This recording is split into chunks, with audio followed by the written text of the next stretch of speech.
Hello, everyone, and welcome back. I hope everyone is doing okay. Welcome anyone who's new.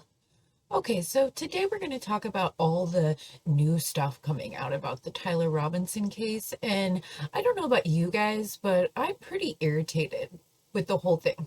I don't know why everybody's acting so stupid. People that certainly know how trials work and how evidence works and discovery works and what's allowed in and what's not allowed in. And people are just saying a lot of really weird stuff that I feel like they should know isn't true.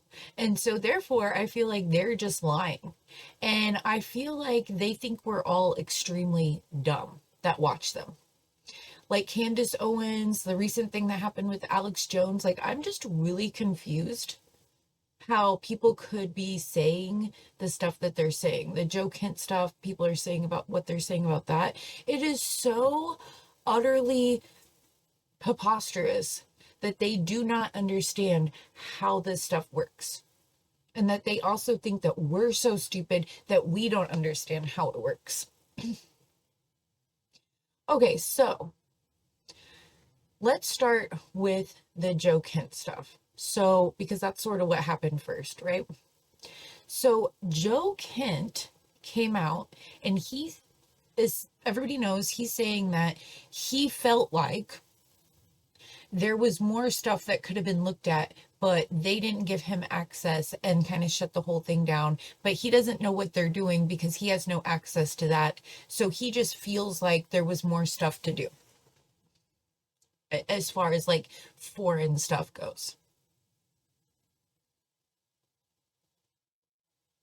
Then he was interviewed by a reporter, Schellensberger, I forget what his name is. And that guy asked him, do you know that you could be compromising the Tyler Robinson case and that you might be called by the defense to testify? Does anybody know what's wrong with that? Anybody here watch trials? I heard somebody say recently, and I don't know who it was. It might have been on the Alex Jones show. It might have been Bahala or something. I don't know. Or somebody else that I was listening to. I've listened to so many people, so it might have not been him. I wish I could remember who that was. It might have been both sides, actually, which I really, really like him. So no shade to him. I actually might use one of his videos in this video.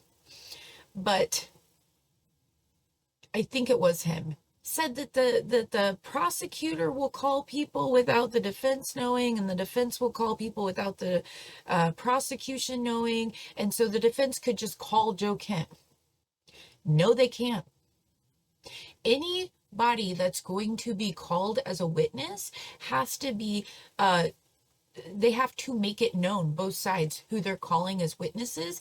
And then sometimes the one side will object to that witness, and then they have to bring the witness in front of the judge to do what's called a voir dire. So if anybody, like if the prosecutor wants to call somebody and the defense doesn't want them to, this happens a lot with expert witnesses. They have to prove that they're actually expert in the thing, or if they want to call a witness and one side disagrees with it, they have to bring them in and they have to tell the judge exactly what it is that they have that's relevant to the case, and then the judge decides if they're going to let them in or not. So let's just say that the defense wants to call Joe Kent. They actually have to get permission from the judge to do that. So they have to put in a motion that they're going to call Joe Kent or a witness list, and then that will get disputed by the prosecution, obviously, and then the Joe Kent would have to come in for a voir dire.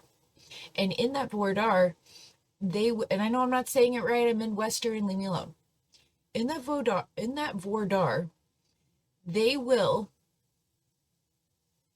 bring Joe Kent up on the stand, and then the prosecution will say, what evidence do you have that the FBI didn't run down all leads to blah, blah, blah? And then he would say, I don't have any. And then the judge would say, okay, well, this is just hearsay, so he's not allowed to testify. He would never be allowed in front of a jury. Ever, ever, ever. Not going to happen. There's just no way.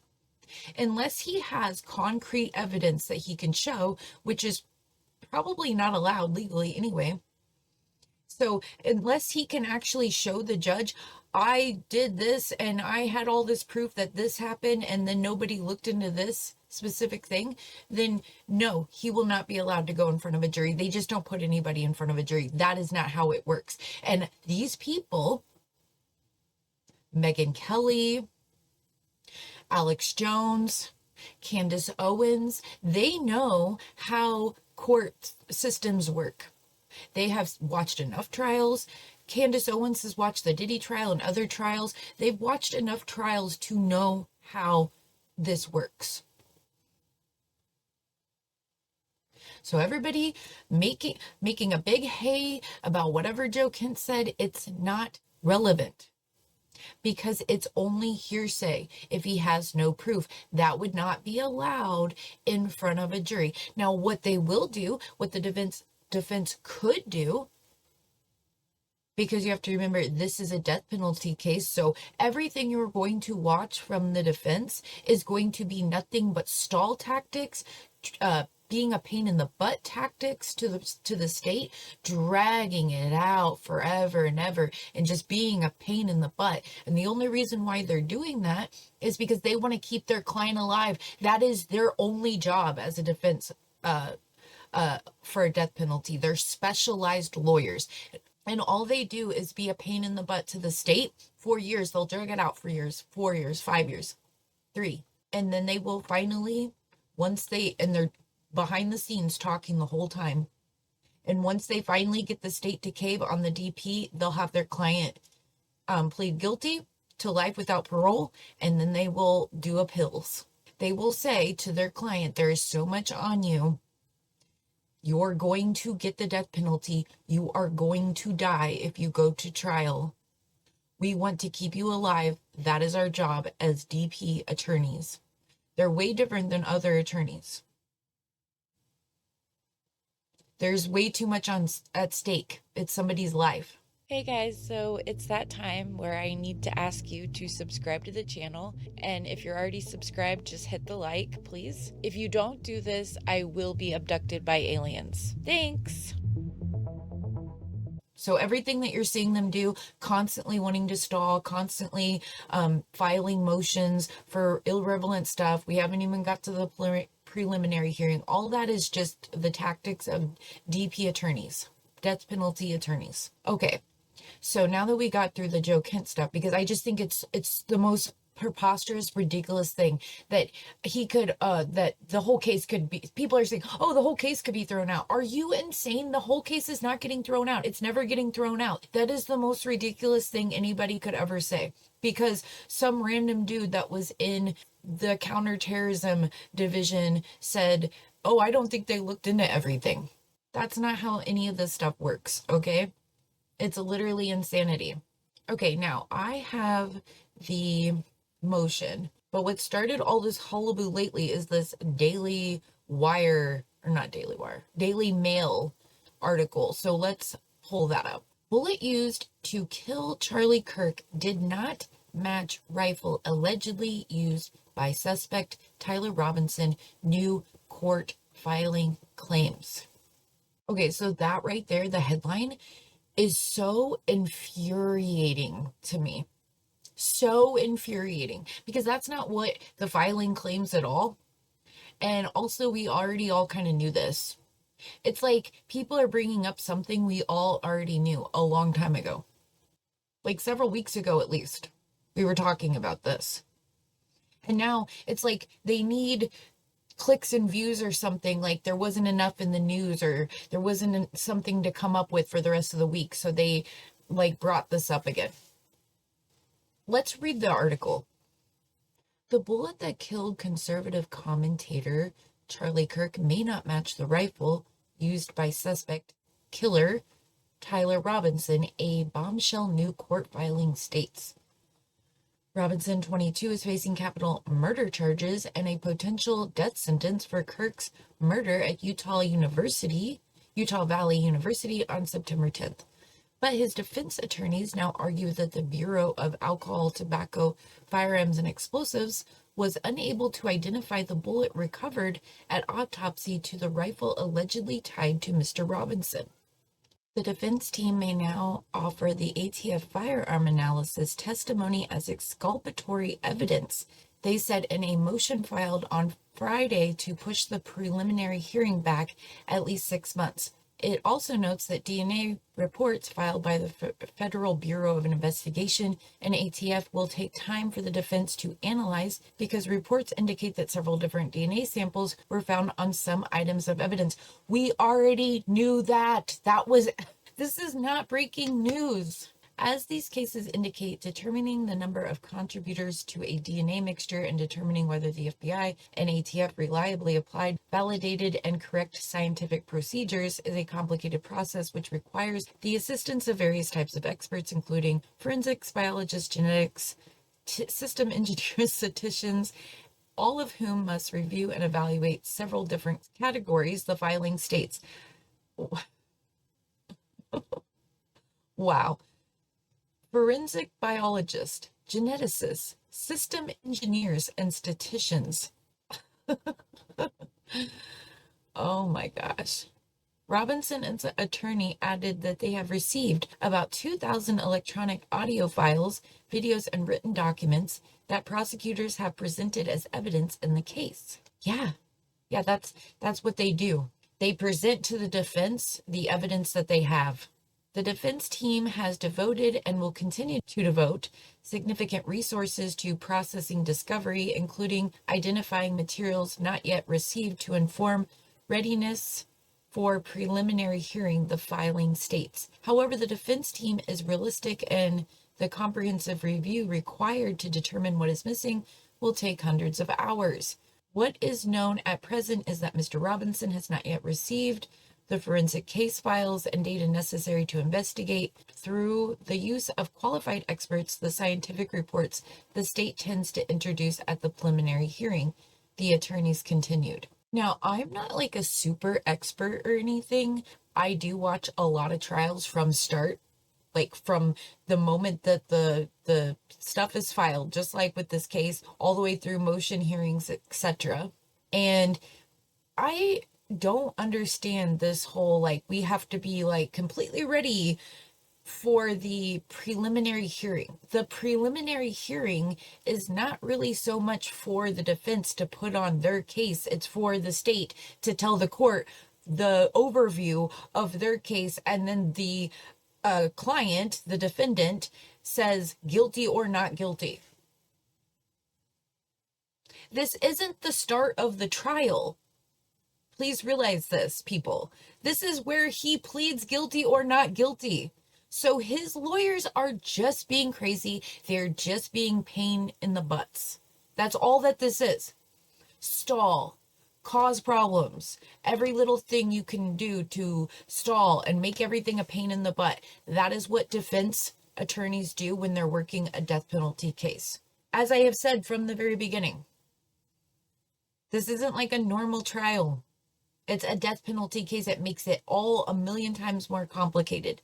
And every single dot has to be dotted. Everything has to be done properly. There can be no mess ups because you're talking about somebody's life. Defense attorneys and prosecutors had previously met on March 12th. Based on that meeting, the defense said in a motion it believes prosecutors will introduce discrete buckets of evidence through 3 identified law enforcement witnesses at the preliminary hearing.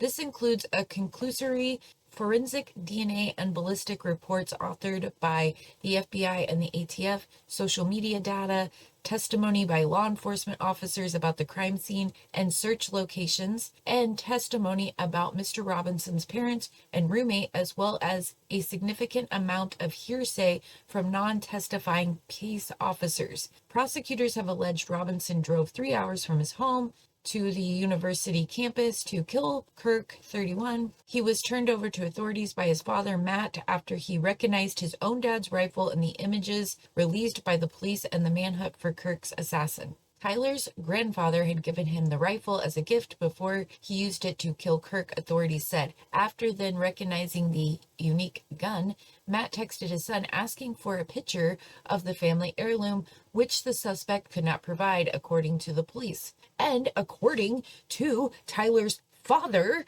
as he talked to the police and they took his statement down. If I am able to grab my rifle unseen, I will have left no evidence. Going to attempt to retrieve it again. Hopefully they have moved on.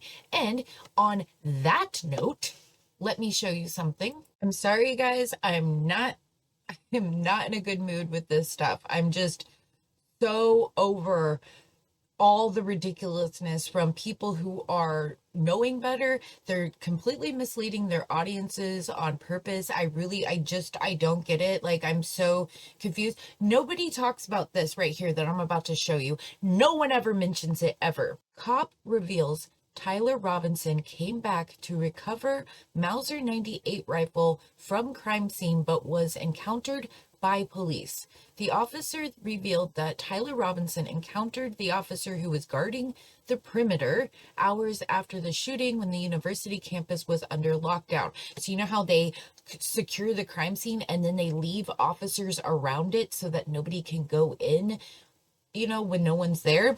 Tyler Robinson, who allegedly shot dead MAGA firebrand Charlie Kirk, had abandoned his grandfather's bolt-action rifle in a wooded area after committing the crime. Now, police sources revealed that he had come back to retrieve the Mauser.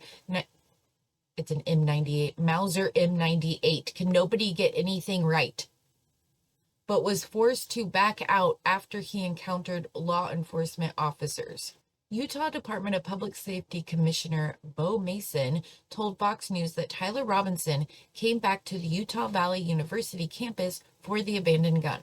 We have been able to confirm very recently that he did return to that campus and make contact with an officer.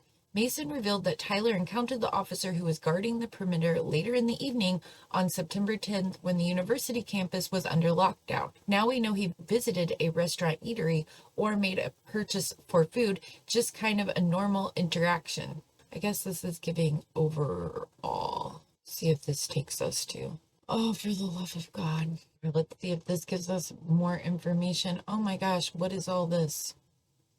What is this? What is the problem here?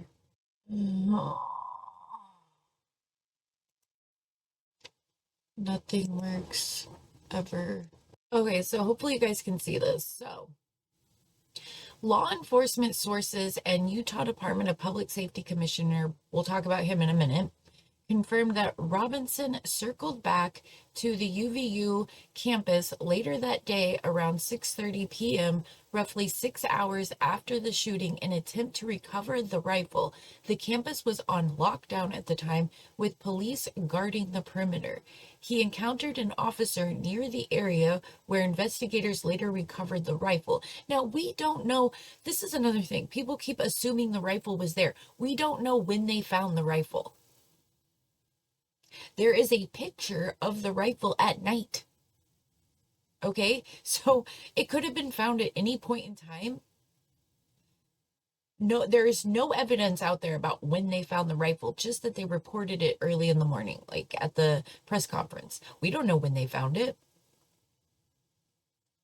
But anyway, he encountered an officer near where the investigators later recovered the rifle, wrapped in a towel, blah, blah, blah. Robinson told the officer he wanted to retrieve something he had left behind near a parking garage in that vicinity. The encounter appears to have prevented him from successfully recovering the weapon. The officer conducted a routine check on Robinson's license plate during the interaction. Later, once investigators identified Robinson as a suspect, they saw this plate check in their system, which helped place him back at the scene. You guys, Tyler Robinson went back to get that gun that he hid and was caught, and that was a crazy day, so the officer didn't think anything of it because a lot of kids left. They ran off and forgot things or left things, so he didn't think anything of it, but ran his plate just in case. Tyler Robinson texted Lance Twiggs and told him he was going to go back and try to get the gun. They will have that report from that officer. They will have the check in the system for Tyler's license plate. They will have the testimony of that officer that was on guard. That is evidence in the case. The prosecutors will bring that evidence. That is consciousness of guilt. I'm not happy. I am so not happy. I am so over everybody. Everybody is intentionally acting so bizarre and weird to me. Like, I don't get it. Like, I don't know why everyone is being so crazy. I really don't. I really, really don't.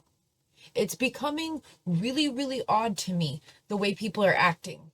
Back to the article. If I am able to grab my rifle unseen, I will have no evidence. Going to attempt to retrieve it again. Hopefully they have moved on. I haven't seen anything about them finding it. We don't know when they found it. That's why later he texts, I'm guessing Grandpa's gun does just fine, because they didn't advertise that they found it, so he thought they didn't find it and wouldn't find it. Man, this article has a lot of stuff in it, except for the headline. Okay, this includes a conclusory forensic DNA and ballistic reports authored by FBI and the ATF. Where is the main thing? Okay, was unable to identify the bullet recovered at autopsy to the rifle allegedly tied to Tyler Robinson. So that's the main thing. So let's go look at what the court filing says, shall we? Okay, so this is defendant Tyler James Robinson's motion to vacate or continue preliminary hearing pending discovery and to permit constitutionally adequate and reasonable time for preparation. Memorandum in support.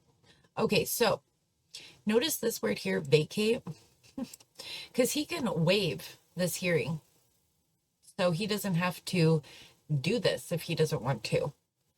That's what I mean. Like, they're making a big deal about something that's so preliminary hearing. Let me show you something. A preliminary hearing, often called a prelim or probable cause hearing, is an early stage in many U.S. criminal cases, particularly for felony charges. It is not a full trial and does not determine whether the defendant is guilty or innocent. The main purpose, the judge reviews the evidence presented by the prosecution to decide if there is probable cause, a reasonable belief based on the facts that a crime was committed and the defendant committed it. Okay? Let me repeat that again. The main purpose, the judge reviews the evidence presented by the prosecution to decide if there is probable cause, a reasonable belief based on facts that a crime was committed and that the defendant committed it. If the judge finds probable cause, the case moves forward. The defendant is held to answer or bound over for trial. If not, the charges can be dismissed, though prosecutors may sometimes refile with more evidence. The standard of proof is much lower than at trial. The prosecution must prove guilt beyond a reasonable doubt. At a preliminary hearing, they only need to show it is more likely than not that the defendant committed the crime. What happens during a preliminary hearing often resembles a mini trial. The prosecutor presents evidence and calls witnesses, frequently police officers or key witnesses.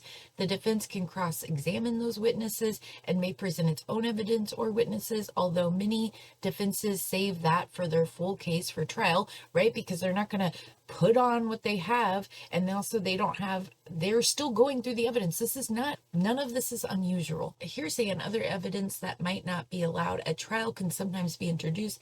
The defendant has the right to be present and can choose to testify, but usually does not. The hearing is adversarial, meaning both sides argue their positions before a judge, but no jury is involved. Okay, so it gives me the context in the case of Tyler Robinson in Utah, where the Charlie Kirk shooting case is being prosecuted. Robinson faces felony charges, including aggravated murder. His preliminary hearing was originally scheduled for May, but his defense has filed motions to delay it. They cite the need for more time to review a large volume of discovery, including ATF ballistic reports that they claim does not conclusively link the fatal bullet to the rifle alleged.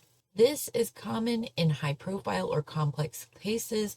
The prelim gives the defense an early look at the prosecution's evidence and a chance to challenge weaknesses such as inconclusive forensics before case advances to trial. All this stuff, like the evidence of the bullet jacket fragment not being conclusive, that can be thrown out. The defense team can say they want that thrown out, and it could get thrown out, or it could get used as exculpatory evidence, like they're saying. So they'll ask the judge, we want to bring this evidence in.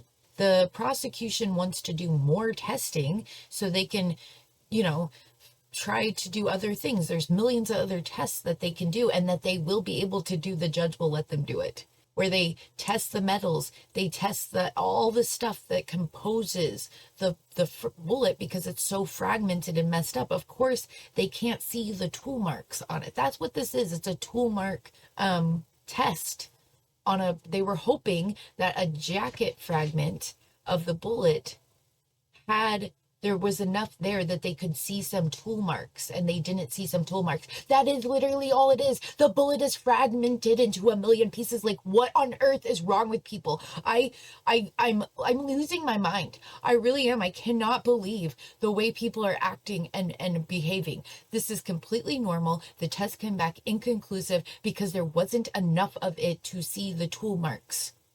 There are other ways that they can test it, and they will. Okay, this is so insane to me, the way people are reacting. It's so crazy. And they're doing it in such a way that they think we are the dumbest people in the world. Okay, let's go back to the motion. Defendant Tyler James Robinson, by and through his counsel, blah, blah, blah.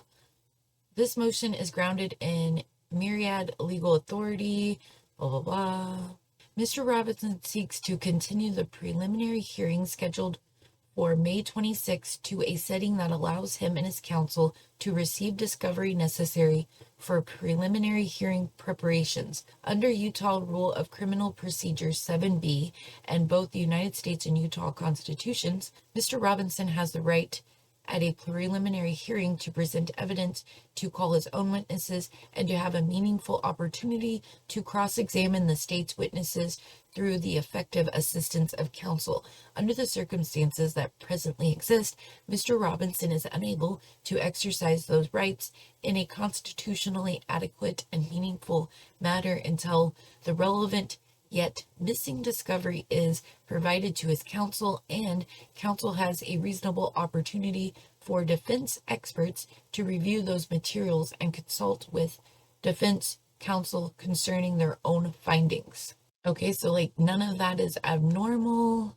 On March 12th, 2026, counsel for the parties met and conferred regarding discovery issues and the evidence the state intends to present at the preliminary hearing. Based upon the state's representation at this meeting, the state intends to present discrete buckets of evidence through 3 identified law enforcement witnesses. This includes conclusory forensic DNA and ballistic reports authored by the FBI and the ATF. Phone and social media data, testimony by law enforcement officials about the crime scene and search locations, and testimony by Mr. Robinson's parents and roommates. Boy, it would have been really great to hear all that, wouldn't it have been? The state intends to offer a significant amount of hearsay identified in the Utah Rule of Evidence 1102 for use at a preliminary hearing, namely scientific, laboratory, or forensic reports and records. Presumably, the statements of non-testifying peace officers to the testifying peace officers pursuant to and as yet identified, but lay witness statements pursuant to blah, blah. The state may also present 1 to 3 lay witnesses. Discovery in this case is incomplete, voluminous, and the processing of it is complex. Okay, so This is not abnormal. It is really, really, really hard to sift through all of the data and then put it onto things that are appropriate to then be able to hand over to the defense team. It is a huge process that they have to be continuously doing for quite a long time. And then sometimes the defense will get certain things and then they won't open. I mean, we've all been through this before. This isn't just like a breeze. Have you guys ever tried to send things, put things on stuff? Then for some reason, this computer doesn't open it, but the other computer will. So then the prosecution or the defense goes to the prosecution and they're like, we can't open any of the one things that you gave us that are in this type of file. And then the prosecution team has to try to get to them in a different type of file that they can open. These things happen, they go back and forth. It's a crazy process. And people would know this if they watch trials from beginning to end, because through the court system, you see the interactions going on. And then sometimes there's issues with the communication, because sometimes lawyers are hostile to each other, and so then they will come and they will talk to the judge about it, and then the whichever one's having a problem will say blah blah blah won't speak to me, or I'm having a hard time getting what I want for this and that. And then the judge will be like, if you guys don't work it out, then we're gonna have to, do this, blah blah blah. And so I want you guys to work it out. And then they go back and then they try to work it out, and then they come back to the judge. This is a huge process that goes on back and forth, back and forth. So there is nothing unusual or weird about any of this. It's incomplete because they're still doing stuff. They're still testing and they're still gathering things and putting it together and handing it over. Okay? It's not unusual that it's incomplete. Materials from the numerous local, state, and federal agencies identified thus far as involved in this case are filtered through the Utah State Bureau of Investigations. They then send materials to UCAO where they are reviewed, Bates, numbered, and redacted prior to being produced to the defense. Due to how materials are provided to UCAU, the defense paralegal must devote a significant amount of time to their processing, error checking, and organizing before it can be reviewed and otherwise utilized by counsel. So see, here they are describing to the judge the process so far that it's been for getting information. They're explaining this is what's going on, this is what we don't like, this bothers us, blah, blah, blah. In total, the defense has received approximately 20,000 files, including digital electronic discovery provided on a hard drive during the March 12th, 2026 meeting. Of these, the document and image files contain approximately 61,500 pages, and the audio files are approximately 31 hours in total length. More than 5,000 video files contain more than 700 hours of video. So audio is 31 hours, the video is 700 hours. The electronic discovery received on March 12th amounts to approximately 12 terabytes of data and over 600,000 files. And they have to give them to them. It's not like they're doing something weird. And March 12th would have been the date that they all agreed to meet. So some people are making this out to be super sketchy, with like Candace Owens is doing, which is just so bizarre. Let me show you. It is so beyond standard that you should be offended to any person who is trying to make that scandalous. I have items from discovery. He turned a man to say this fight, so people have points their own analysis. They can't connect to the gun. It's inconclusive. And now the prosecution wants the corrupt FBI. Inconclusive doesn't mean it doesn't connect. It means they can't tell because it was a fragmented bullet jacket. The jacket of a bullet and it was also fragmented. People that work at UVU, everyone is saying the feds are a part of a broader conspiracy, and based on the evidence I'm seeing and based on this filing I'm about to show you, I believe that. So while the people who are racing to delude you about this case are making tons of claims about the recent filing, we're going to actually take you through it. Tyler Robinson's team in this filing, what we're looking at is they're asking for an extension, and we're going to show you the extraordinarily valid reasons as to why. At first, just want to say on top of this, I think we can all readily dismiss the repeated lie that Tyler Robinson. The valid reasons as to why is because they want more time to go over all the evidence that they've been given. This is absolutely normal. It's normal for this case, this DP case, but actually the preliminary hearing should have already happened by now normally. The lawyers are just being pain in the butts, like I've explained. To show you the extraordinarily valid reasons as to why. At first, just want to say on top of this, I think we can all readily dismiss the repeated lie that Tyler Robinson confessed to his crime, right? He's asking for a continuation. A man who confesses a crime and says I did it does not request a continuation so that he can gather evidence. If he was admittedly guilty and so overwhelmingly guilty that he turned himself in and said I did it, he would not be trying to win the case. Okay? And why are they? Oh my gosh. This is the most insane thing I have ever heard in my entire life. He confessed to other people. He has not confessed to the court. This happens literally all the time. People confess to things and their confessions are brought into court when they confess to other people or online. And they still go to trial. They still do all that because they haven't confessed to the court. Because once they are caught, once they are in custody, now they have to start thinking of themselves and they have the right not to speak and not to say that they're guilty. That is their right. People do this all the time. There are people that confess in law enforcement when they're being interrogated that then go on later to plead not guilty. So her saying this, and she knows that this is not true. She knows that this is perfectly normal, that people do this every day, that people who have admitted to doing the wrongdoing, the crime, then go on to not admit to doing it to the court for reasons that benefit themselves. They request a continuation. They make it very clear because discovery is missing. Discovery in a case is when you accuse me of something and then I say, okay, I want to see your text messages from. Discovery is not missing. They don't have it yet because the tests are not like the thing reads in the filing.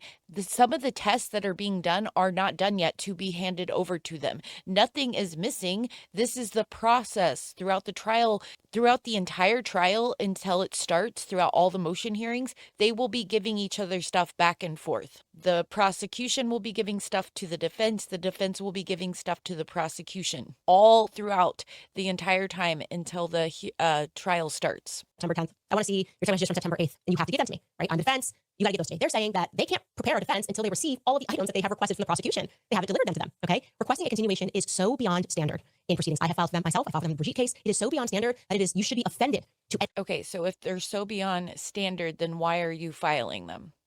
Everybody, this happens all the time. I have filed continuations for like stupid stuff. I got in trouble when I was younger, just dumb things. And I would ask for a continuation because I couldn't go to the court date at the time that it was or whatever, you know? Lawyers will enter in continuations all the time just because that day doesn't work well or whatever. And plus, this isn't the trial. This is just for the preliminary hearing. Any person who is trying to make that scandalous or report otherwise, we're going to go through this filing together, essentially 28 pages plus a ton of exhibits. Let's look at this document, okay? And so I'm going to pull it up on my. She does not go through this entire thing. Pages, so I don't have to squint and read since I feel like my eyesight is getting worse and worse with every child. Okay, so we're starting up here with the introduction, and I've highlighted the portions that you can take a look to. We learned that Mr. Robinson seeks to continue the preliminary hearing, which is scheduled for May 2026, to a setting that allows him and his counsel to receive discovery that is necessary for preliminary hearing preparations. Okay, then it is going to state that on March 12th, 2026, the counsel for the parties, they met and they conferred regarding discovery issues and the evidence the state intends to present at the preliminary hearing. Okay, so this is what I wanted to show you. Based upon the state's representations at this meeting, the state intends to present these discrete buckets of evidence through 3 identified law enforcement witnesses. So they're saying, we just met on the 12th, and they told us that they're going to, when we have this preliminary hearing, they're going to bring 3 witnesses to the stand. This is going to include conclusory forensic DNA and ballistics reports authored by the FBI and the ATF, phone and social media data testimony by law enforcement officials about the. Conclusory means that they've made a decision on that evidence, that they have made a conclusion. Crime scene and search locations, and testimony by Mr. Robinson's parents and roommate. Okay? Conclusory is the key word here. I'm going to explain to you why this is exceedingly problematic that they are going to present conclusory evidence that they have not actually given beyond the conclusions to the defense. And to the point about Mr. Robinson's parents. They have that stuff. The defense has that stuff. They're not saying that they don't have that stuff. They're saying they don't have the other tests that have no conclusion yet because they're not done. And roommates that are going to be, that they want to bring up, that means nothing. You can bring up whoever you want to the stand. And because Matt Robinson says, this is my gun that I gave to Tyler Robinson, it is common sense to me that they would put him on the stand and they say, do you recognize this gun? Yes, I recognize it. Can't lie about that. Is this your gun? Yes. You're going to contain your questions just to get him to identify that that's his son and that is his gun and that he gave his gun to his son. That's my guess.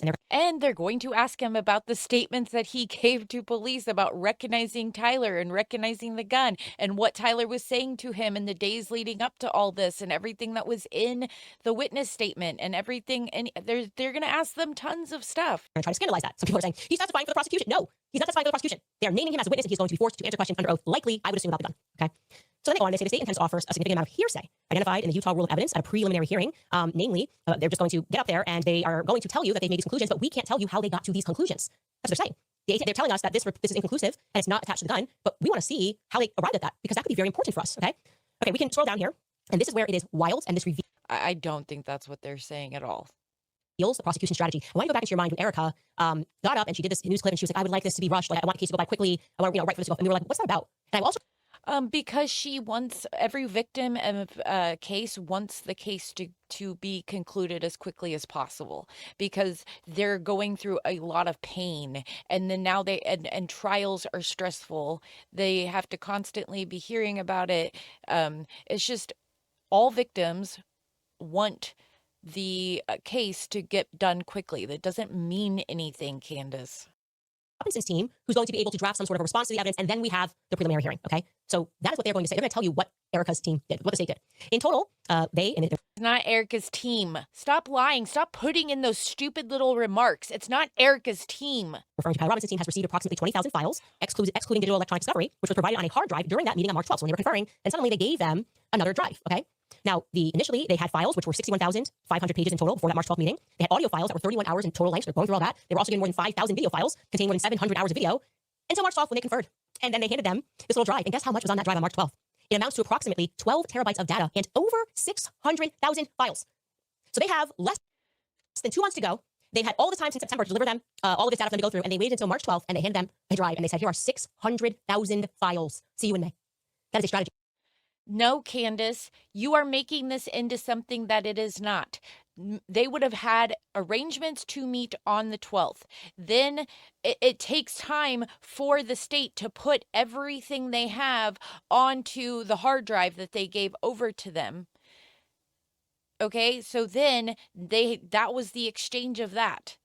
That's not unusual and that's not weird. And the trial doesn't start in May. That's just the preliminary hearing.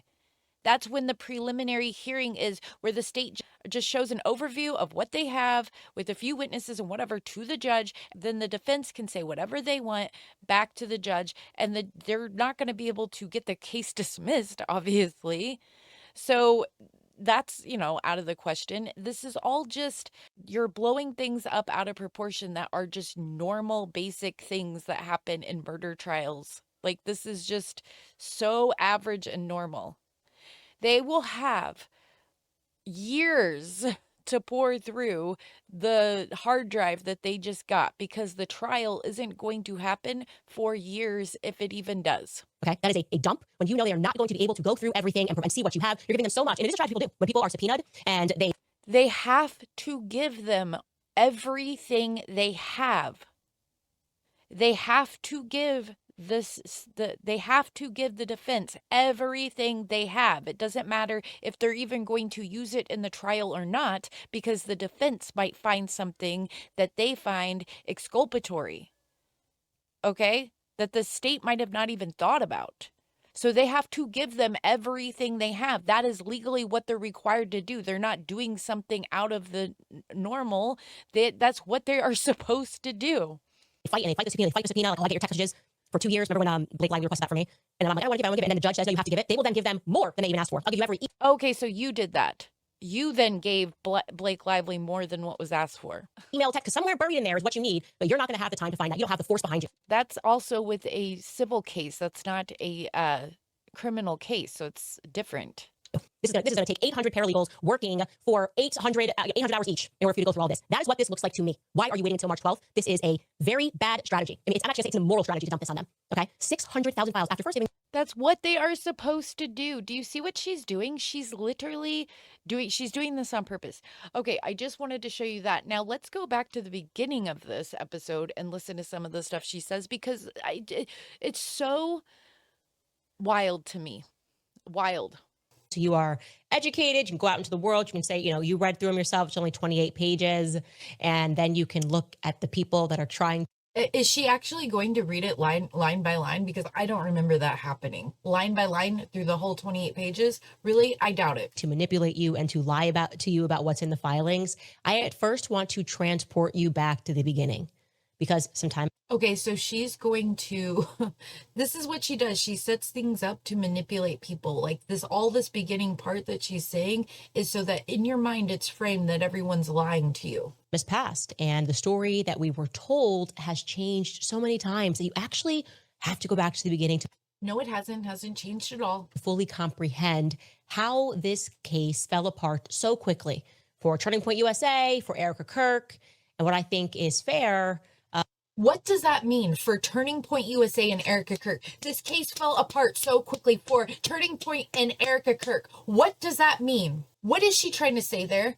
Do you see how manipulated she is? Erica Kirk and Turning Point have nothing to do with this investigation or case. To refer to as their federal accomplices, because that's what it looks like to me. Oh my God. Oh my God. Charlie Kirk was shot on September 10th, 12:23 p.m. In the afternoon Mountain Time. Now, a mere, 4 minutes after Charlie's bloodied body was carried to the SUV, Terrell Farnsworth, the man who runs the audiovisual company that Turning Point employs, they've used them for over a decade for their big events, and he's never goes to these college events, but they were trying something different that day, he says. Like an assassination? I don't know. Anyways, Terrell Farnsworth raced down. She literally just said that they had something to do with the assassination of Charlie Kirk, his wife, and his company. This woman is so beyond disgusting. It's not even funny. What proof does she have up to any of that? From his nearby grassy knoll where he was recording himself. And what does he do when he races down? He returns to the crime scene and violates it. More specifically, he grabs the very chair that Charlie Kirk had just been sitting in, the chair that Charlie was murdered in, and he takes it over back to the camera, and he stands on that chair, that bloody chair, and removes specifically the SD card from the camera that was behind Charlie's head. Okay. Now, later, Andrew Colvett is going to explain that Terrell was acting heroically because he was afraid that students were going to steal stuff from the table. There were people that were grabbing hats, and Terrell thought, let me spring into action and rescue this SD card. Yeah, we know Andrew Colvett's lying because Terrell did not take the expensive camera. He didn't care about the camera. He cared about the footage.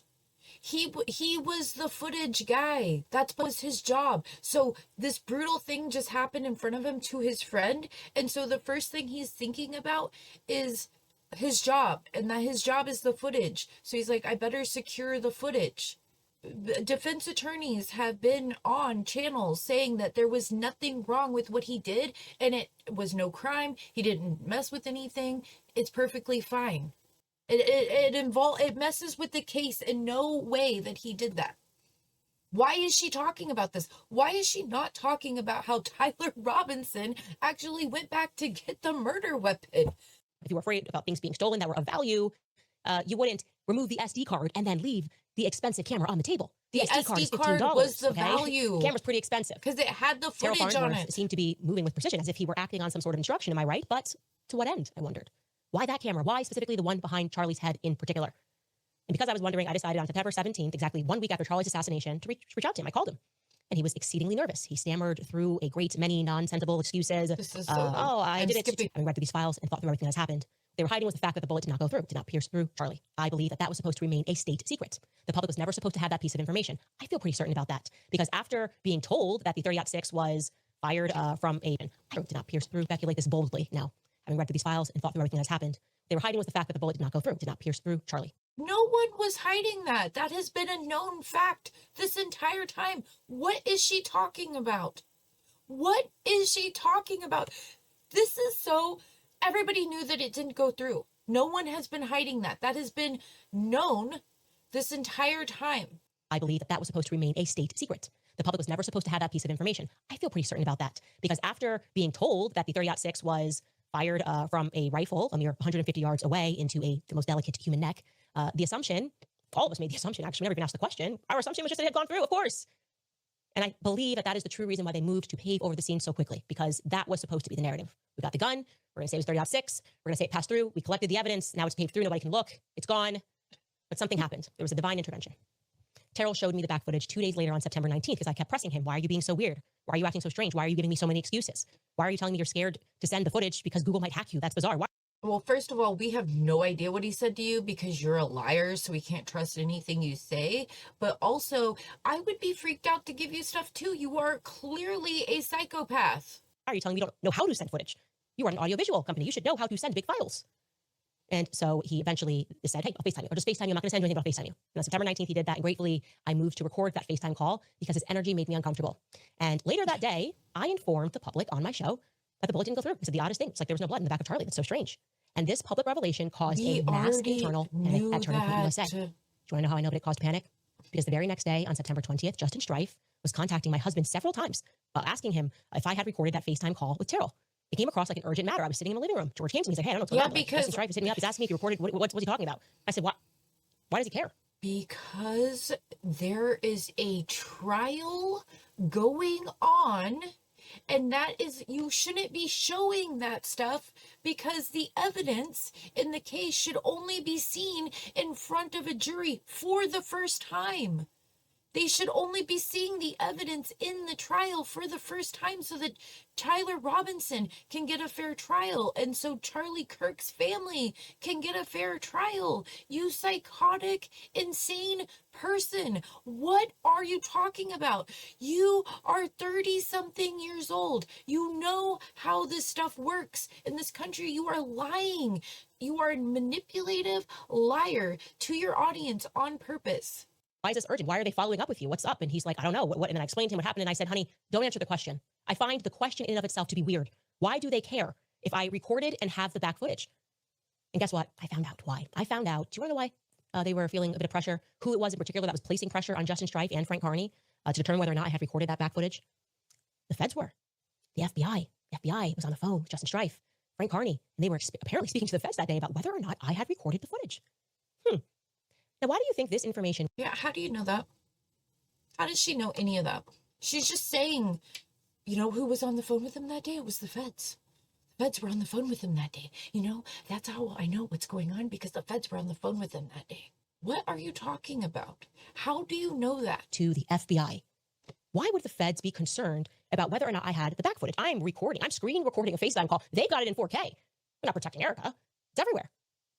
Unbeknownst to me at that time, this was also the exact day of Charlie's private burial, and yet this is what they were consumed with.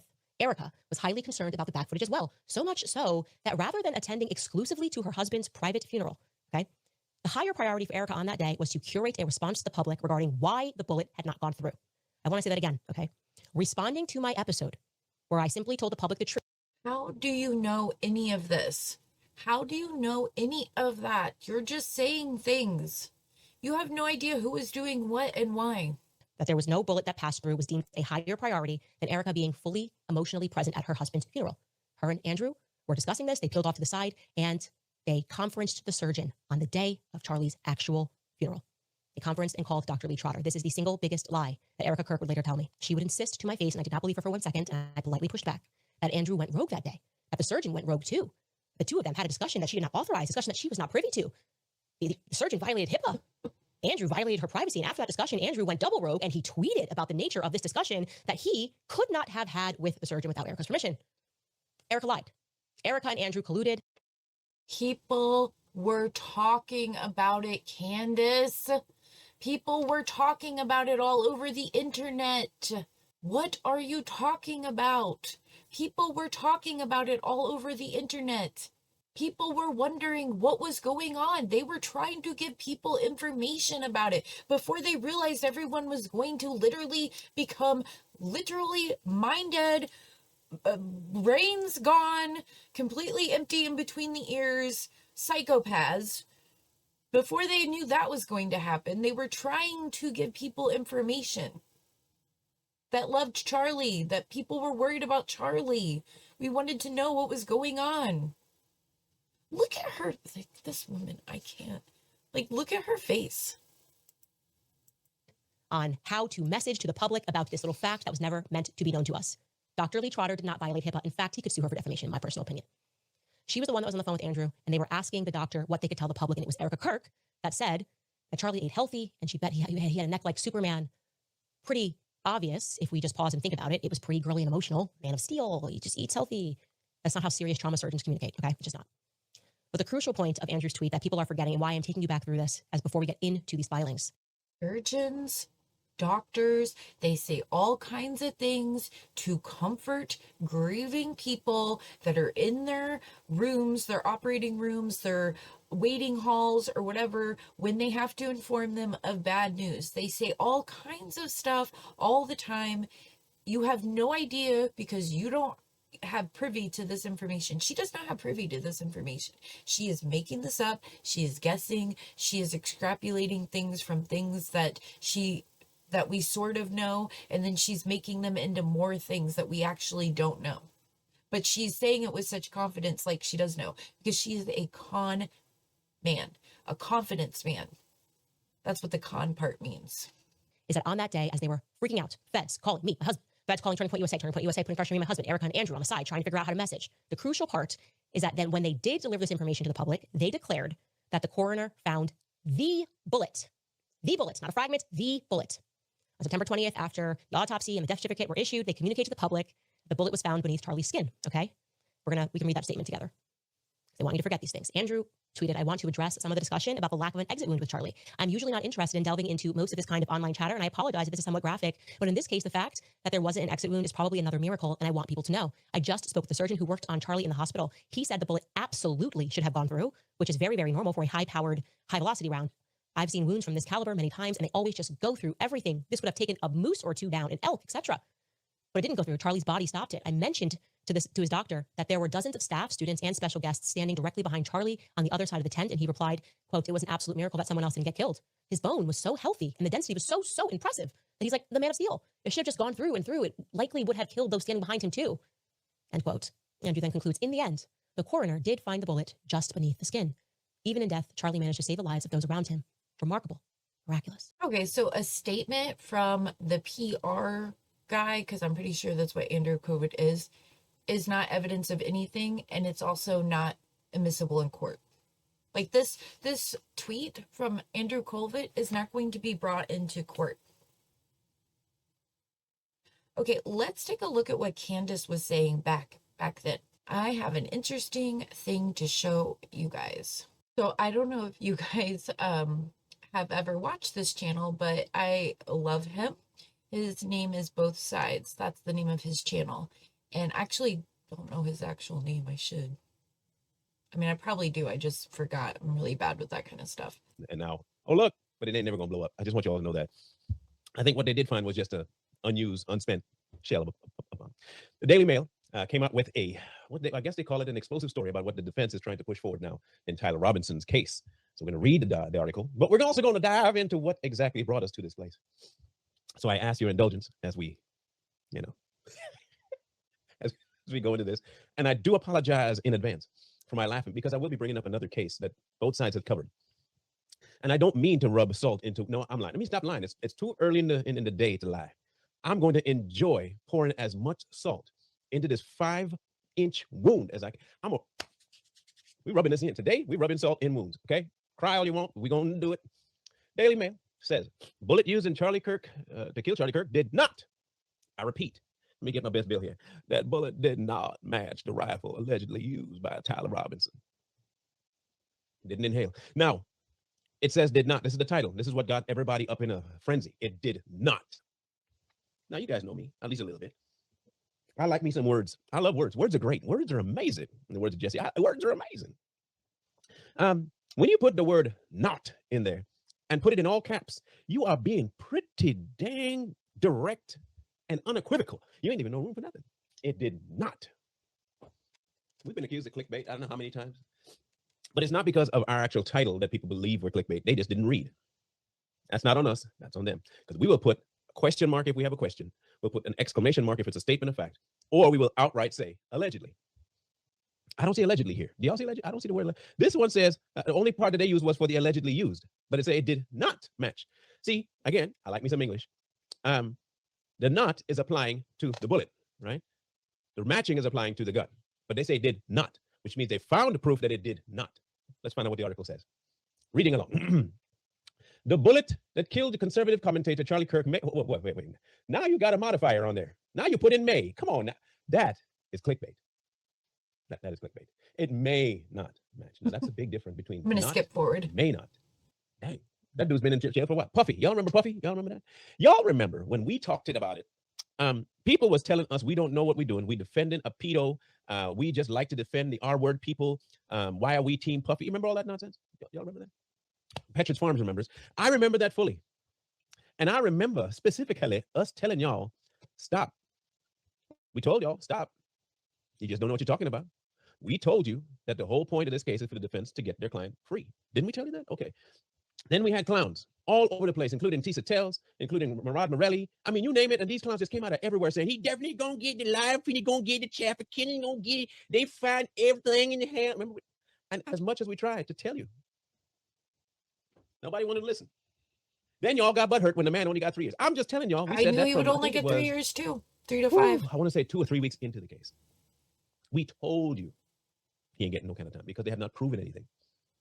In this situation, we're going to hold off on assault, but we still see the wounds. We're going to hold off on assault, but here's what we got to say about this. And we'll get into Miss Owens and her. Anyway, we'll get into her in a second. But with this fragmented bullet theory and whose is it and why is it and all that, okay? Let me ask the most obvious question. And this is, I would think common sense would bring this question to the minds of everybody. Everybody.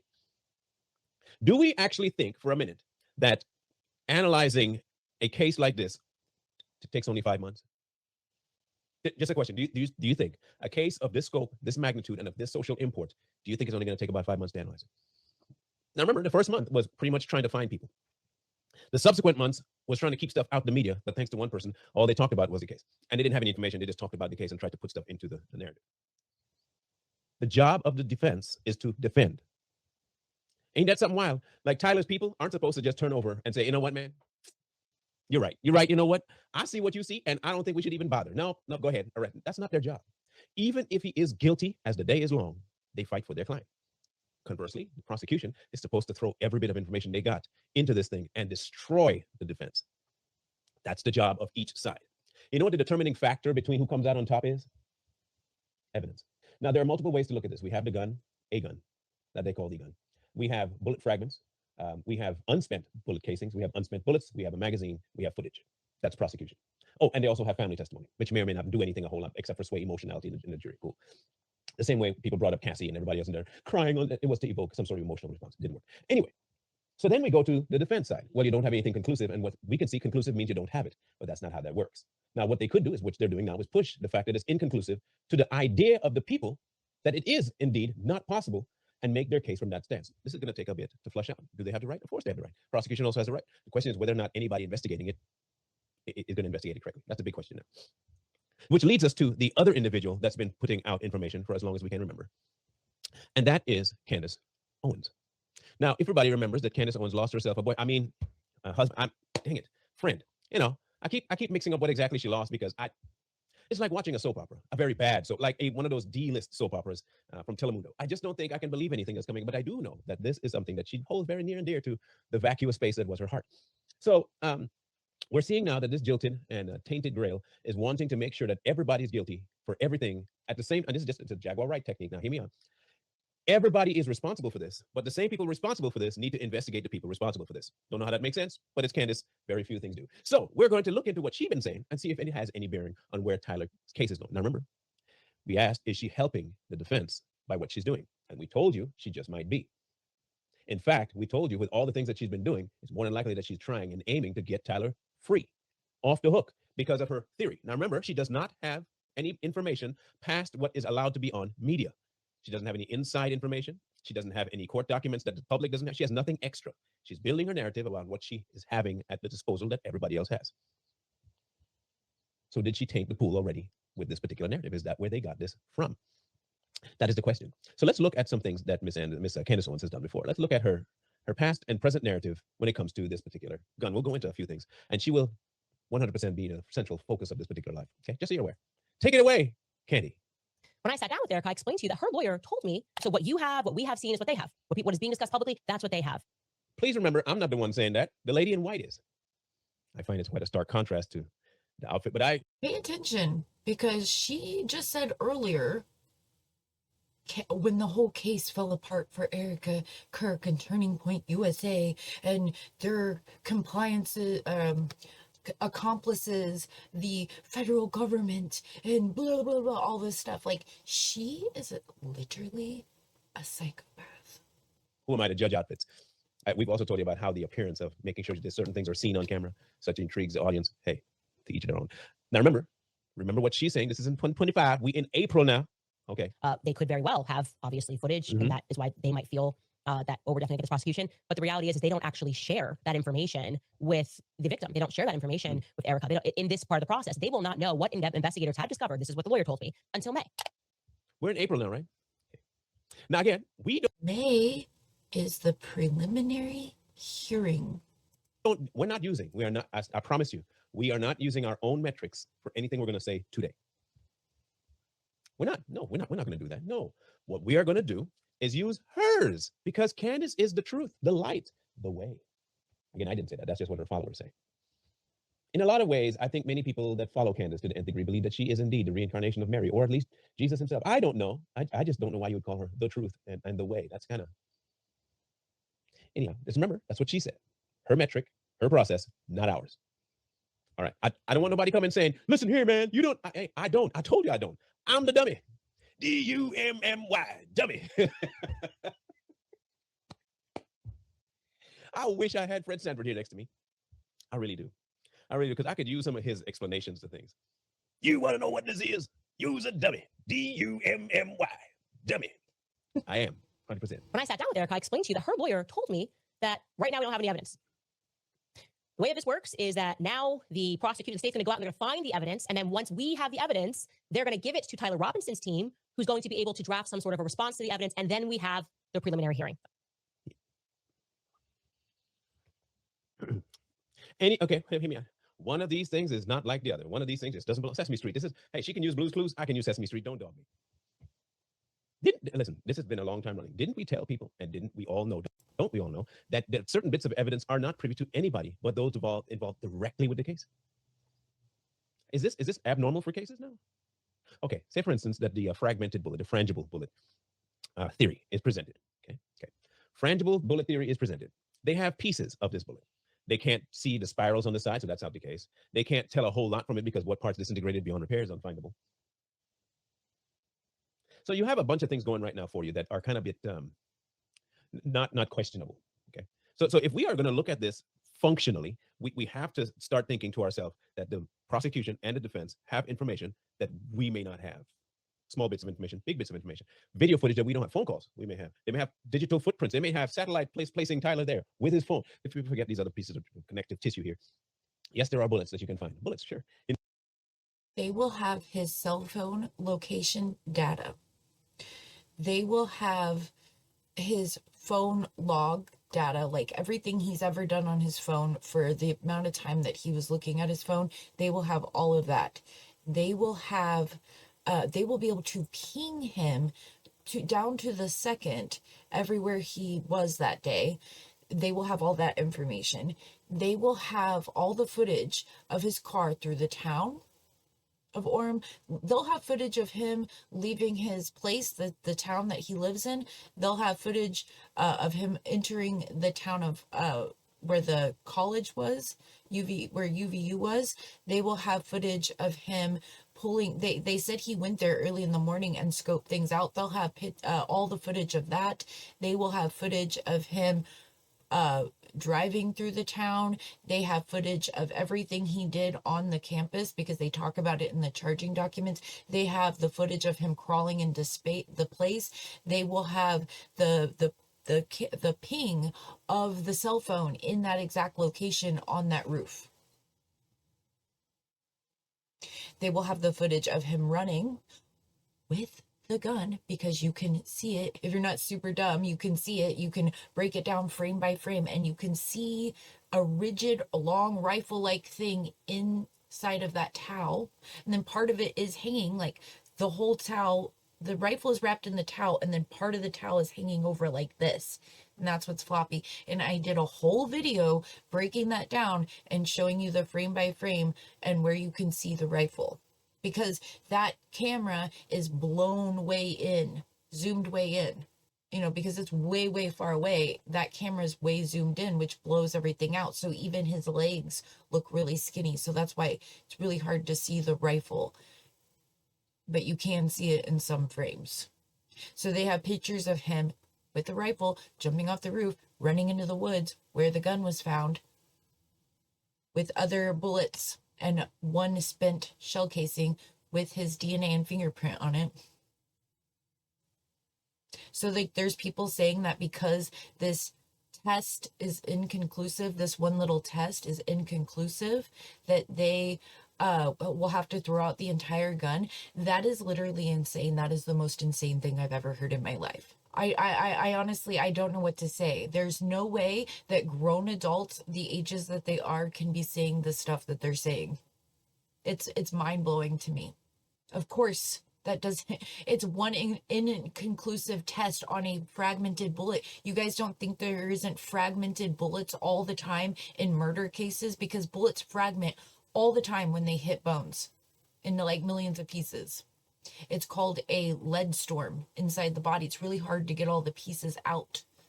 So I guess every murder case that ever existed where the bullet fragmented is just thrown out. Oh, you can't show the murder weapon. You know that they actually convict people without a murder weapon? You know, people are convicted for murder without bodies and without even a murder weapon. The infantile stuff that's going on surrounding this case is mind-blowing to me. I just don't get it anymore. It's gotten to the point where it's like, okay, they're doing this on purpose at this point. They're willfully doing this. There is no way that they can be this dumb. There's just no way. You know what you can also do? You can ping a phone. If you had the phone on him while he was laying on the roof prone, they can see if he was right there at the time, in the vicinity at the time, within seconds. That's kind of weird. So it's not all DNA. It's not all bullet testing and casing. There's a whole lot of circumstantial and direct evidence that we don't know about. Conversely, the defense has a lot of information that they might want to use, including an up-to-demand crazy. Just because you got to prove more than that, they got a ways to go. This is not just going to be some open and shut case where you just go in, here's a gun, guilty, walk out 2 days later. Nah, I anticipate this to run way longer than Diddy's case. Way longer. But as you can see, she doesn't even keep track of her own stories very well. She does not believe what she actually says because she doesn't remember what she actually said. And she's banking on people not also remembering, because when you do remember, it might throw it back in her face. You don't want that. Again, we'll go back to the Wayback Machine in 2025. Let's see what she has to say then. Now, regarding the bullets, yes, the source says that it was too fragmented to match Tyler's rifle, and it was stopped, and a fragment was pulled, a bullet fragment. That's what I mean when I say that this is something that we all already knew. We all already knew this, and we all already knew that the testing was probably going to be inconclusive, and I think people were even talking about that at one point. It's not something super brand new. We knew that it was inconclusive. It was just now that they put it in a motion. Like, this testing was done a while ago. The state, in a hearing the other day, requested for to be able to do more testing. And then the defense doesn't want them to do that more testing, of course. Like, that's their job. And so they were talking about it in court because the thing was inconclusive. It's just now got put in a motion by the defense to be able to make the preliminary hearing be continued or vacated, because they don't want to have to do it. They don't want the state to put the evidence on. It's a stall. Was found. I didn't say it. I didn't say it. Candace said it. Please remember, I'm not the one saying it. I'm the dummy. D-U-M-M-Y. Don't forget, I will keep repeating that throughout this entire life, that I'm the dummy. I will hold my hand up. I ain't gonna swear because I don't. I'll hold my hand up and tell you, promise to you, I don't claim to be smart. But what I do claim to know is that I listen. I listen. I could hear. I might be sadly deaf sometimes when wife might tell me something. I might intentionally not listen, but that's not being deaf. That's being a husband. So I hear pretty good. Let's find out what else you say. So tell us some more, Ken. This is October. A month after. Okay. A fragment of the bullet was recovered from his neck. The surgeon, Dr. Lee Trotter, hunts, so he does have experience with bullets. What he communicated is that it was likely a frangible bullet that was used. Now, anybody else remember something else? And this is, mind you, December. There's a Wayback Machine that covers this dude. Y'all remember? And please tell me if you do. Okay, so please remember what she said in the beginning. Do we need to go back to that? That the coroner found the bullet. The bullet, not a fragment, the bullet. On September 20th after. Okay, so she knows, she has reported before about the fragmented bullet. So just because Andrew made a mistake in his stupid tweet doesn't mean that the facts aren't what the facts are, or that Erica Kirk has control over the facts, because she doesn't, as we're watching in the other video where she explains that Erica Kirk doesn't have any of the evidence that the state has, and she won't know what all they have until the preliminary hearing, and that they only know what the public knows. She just explained that to her audience earlier. Do you see what I'm saying? Do you see what I'm saying and what both sides is trying to point out? Do you guys remember her saying there was never an autopsy? Do you guys remember? I remember. Petridge Farms remembers. Do y'all remember when she said there was no autopsy? No one has seen this autopsy. Erica said there was an autopsy, but ain't never been seen no autopsy around here. Remember that one? Y'all please tell me that y'all brains are better than mine. You remember? You know, I remember when she say, "Ain't never been no autopsy." I don't know. It's weird, but the autopsy seems to be finding something now you want to jump on the bandwagon about. That's kind of wait. If there was no autopsy, where'd they find the bullet? If they found the bullet elsewhere, why are you now believing that they found the bullet in him? I mean, make up your mind. Pick a struggle outside of your marriage. That refers to a specialized ammunition that is designed to disintegrate into powder upon impact with a hard surface. So it essentially reduces the risk of a ricochet. Instead, the bullet fragments. Now, please remember, I'm not the one saying it. Candace is. She also refuted this exact same statement that she agreed with then when people told her, yes, it did disintegrate, which is why it would break off and go down through the body. Okay. She disagreed with that too, by the way, but she also agreed with it earlier on in December. That maybe a frangible bullet was used. Hey, maybe it's a frangible bullet. It's a bullet, which has now been conveniently reduced to a fragment. Conveniently? Candace? Not my words. Okay, so that's the day. Now she's saying, oh, it's conveniently been reduced to a fragment. Do you see how she manipulates her audience with the way she words things? You know, at times I sit in the dark and I sit and I wonder. I sit and I stress over things. No, I don't have no stress, but I sit and I ponder.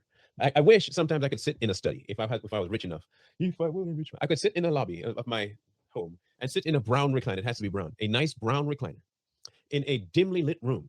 Books everywhere. Oh, I ain't gonna read none of them, but they look good. Walls of books everywhere. Nice fireplace sitting in front of me. I'm wearing my robes and my comfy slippers. Yes, I'm sitting with a pipe, even if there's nothing in there. I just want to have the pipe, glasses on, some a fake book, probably Dr. Seuss in front of me. Remember, I'm the dummy, and I want to be reclining.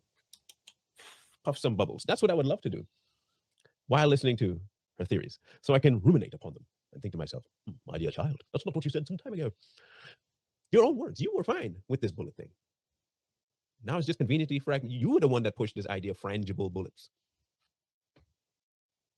All right. Very quickly, over a couple of days, has come back, and the ATF has concluded that they can't connect to the gun. Now, no, that's not what they concluded. No, they didn't conclude that they can't connect to the gun. They've concluded that it's inconclusive. Now, I know, Candace, that you have a problem with words. I understand it. Words are your bet. Look, you talk about Superman and kryptonite. Batman ain't got no weakness. I ain't quoting no Batman around here. Hulk's weakness is peace. Y'all should know that by now. Okay, there are tons of weakness out there for superheroes. So let's look at the words that she's messing up. Okay, so what we are looking for is the word conclusive. Okay, let's look at what conclusive means. Serving to put an end to doubt, question, or uncertainty. Decisive. What did you say? Frangible bullet was used. Hey, maybe it's a frangible bullet. It's a bullet, which has now been conveniently reduced to a fragment. Very quickly, over a couple of days, has come back, and the ATF has concluded that they can't connect to the. Okay, so concluded, base form. They're done. It's done. It is concluded, conclusive evidence, done. Have they though? No. Is that what they said? It is. They concluded that it is that. That's what. No, they say that's inconclusive. That means they have not decided whether it is or isn't. That's not conclusive, and they have not ended their statements. Here's the thing: the ATF, the FBI, are going to do their own independent investigations, and there are multiple ways they can do this. Again, the conversely side of it. Again, we have to cover both sides. The defense can say, no. This is enough to know that we're not going to. In fact, I would say we should not have the people investigating the case be the one to forensically look into the bullet. Get a third party. They might do that. Now, what happens if the third party comes back and says, you know what? After much repiecing of the bullet fragments we found enough to, in 3D, replicate the bullet and try to match what we see with scores on the outside to see if it matches the nozzle and see if it could have been fired at that velocity, see if it could have come from that. So what if they find that, yeah, there's enough there to the point of 65%? Depending on what was arranged for the third party, it might be accessible to the rest of the courts and used in evidence, or it might be something as they really come about. We can't prove either way. We'll move on to other evidence. Know what I'm saying? Okay, cool. So that is her moving from one aspect of her belief to another aspect of the belief. And she can't prove either one because she doesn't have that information. She told you she doesn't have that information. But she'll speculate on information she doesn't have, which is kind of wild, but it is what it is. So let's go to her most recent, as of a few days ago, episode where she's covering the actual paperwork. Shall we? Okay, let's go. Person and tell you that is connected to him. The canines would have done that for them. They didn't do that. And the last thing I want to reiterate to you before we get into what these filings reveal is that there are a bunch of frauds right now. They're telling you that they found Tyler Robinson's DNA on the gun. Here's the thing. I want to make sure I get into this. Okay. Corey and I had a good conversation about the DNA thing. In some cases, it could be completely inadmissible. And in a lot of cases, when it is admissible, it may not prove a whole lot. For instance, and this is why the defense probably doesn't have a whole lot of stuff to say about the DNA aspect of it. It's just people. If the DNA on the gun shows that Tyler's, prints are there, or at least some traces of him are there, it does not prove that he shot the gun, because multiple people, weeks and weeks and weeks and weeks and weeks ago, before that, if the gun hadn't been fully cleaned properly by military standards, they could easily have found multiple people's DNAs on it, because it's already admitted that this is not a gun that he doesn't know about. The truth about the matter is that it's a family gun. So the whole family's DNA could be on this gun. I don't believe that the prosecution is going to go from that aspect of just because it's DNA. It's proof that the gun and him have affiliation. That's about it. That's about it. I have an idea what they're going to bring up. Whether it'll stick, that's up to the jury, which is why we say when people like Candace put certain narratives out that they have no proof of, it can indeed taint the jury pool. But I think that's the point. Okay, what they keep conveniently leaving out is that they found a total of 6 sets of prints on the gun. It is 8. In some cases, you hear somebody say 9. Look, I'm going to be real honest with you guys. If I can't get people to subscribe or like, YouTube will literally send aliens to my house. Do you want me to be probed? I need you to like and to subscribe. Thank you. Doesn't matter how many groups and fragmented pieces of DNA they have on it. They can have 2. They can have 9. They can have millions. Millions. That don't mean nothing. They cannot, all it is doing is at least narrowing it down that this gun has connection to this individual. The rest of the more tangible investigatory things are still waiting to happen. Footage, anything to do with what they find with the bullet, the actual investigation of the gun, all of that's still yet to be done. Again, we don't jump the gun here. No pun intended. We stay behind. is not shocking that Tyler Robinson's gun had Tyler Robinson's prints on it. I'm glad you can admit that it's his gun. That's a big step for you, Candy. Candace, no, hold on. I ain't gonna do the Coach Colin one because that's remedial. Listen, I'm glad you can finally get to the place where you can say out your own mouth, this is his gun. Good job. We're getting places. That's not shocking. No. The question is, who took Robinson's gun and placed it into the field unfired? That's the question?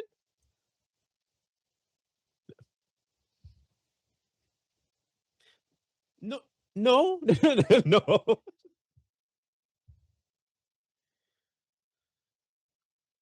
Has anyone, now hear me out, if they have ballistics test. Okay, so the gun was fired. There was a spent shell casing in the gun. There is evidence of Tyler Robinson going from the roof with the gun to the wooded area. There is evidence of him going back to the area to retrieve the gun. Okay, so I will leave this video linked in the description because this guy is hilarious and awesome and I love him, so everybody should be watching him. But let us go look at another thing. How honest they're being, if they're representing everything correctly or if they're putting their own little spin and twist on it. Let's take a look. What do you guys think? Before we go, what do you think? Do you think they're honest? Do you think they're being honest? When they ordered a cover-up. Okay, I had to edit out that first part of what Alex Jones is saying here because he's playing copyrighted music over it. But basically what he says is that the evidence is out and Israel is now the prime suspect in unaliving Charlie Kirk. It's basically what he said in a nutshell. And screamed at Tulsi Gabbard, the president agreed not to investigate foreign involvement. And we said, obviously 30-06 goes right to the neck at 150 yards. And if they can't match the bullet, there's a cover-up. And the media spun this everywhere that the defense claims that no, if the bullet was straight on like this, just through like this muscle, then yes, it would go through the neck. But that is not what happened.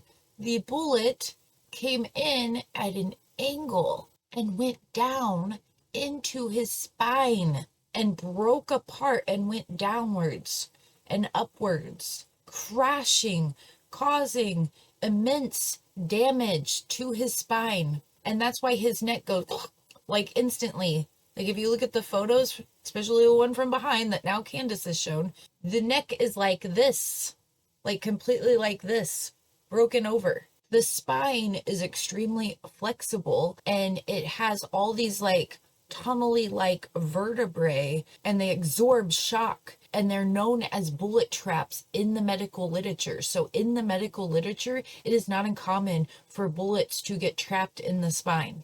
It's actually very normal in medical literature regarding retained bullets. They're often retained by the spine. There's many cases of this happening with the exact caliber. There's cases of this happening with the exact caliber and the person living. where it goes into the spine and travels down the spine, and they actually like survive. So I don't understand what's happening. I don't understand why everyone's lying and being so weird.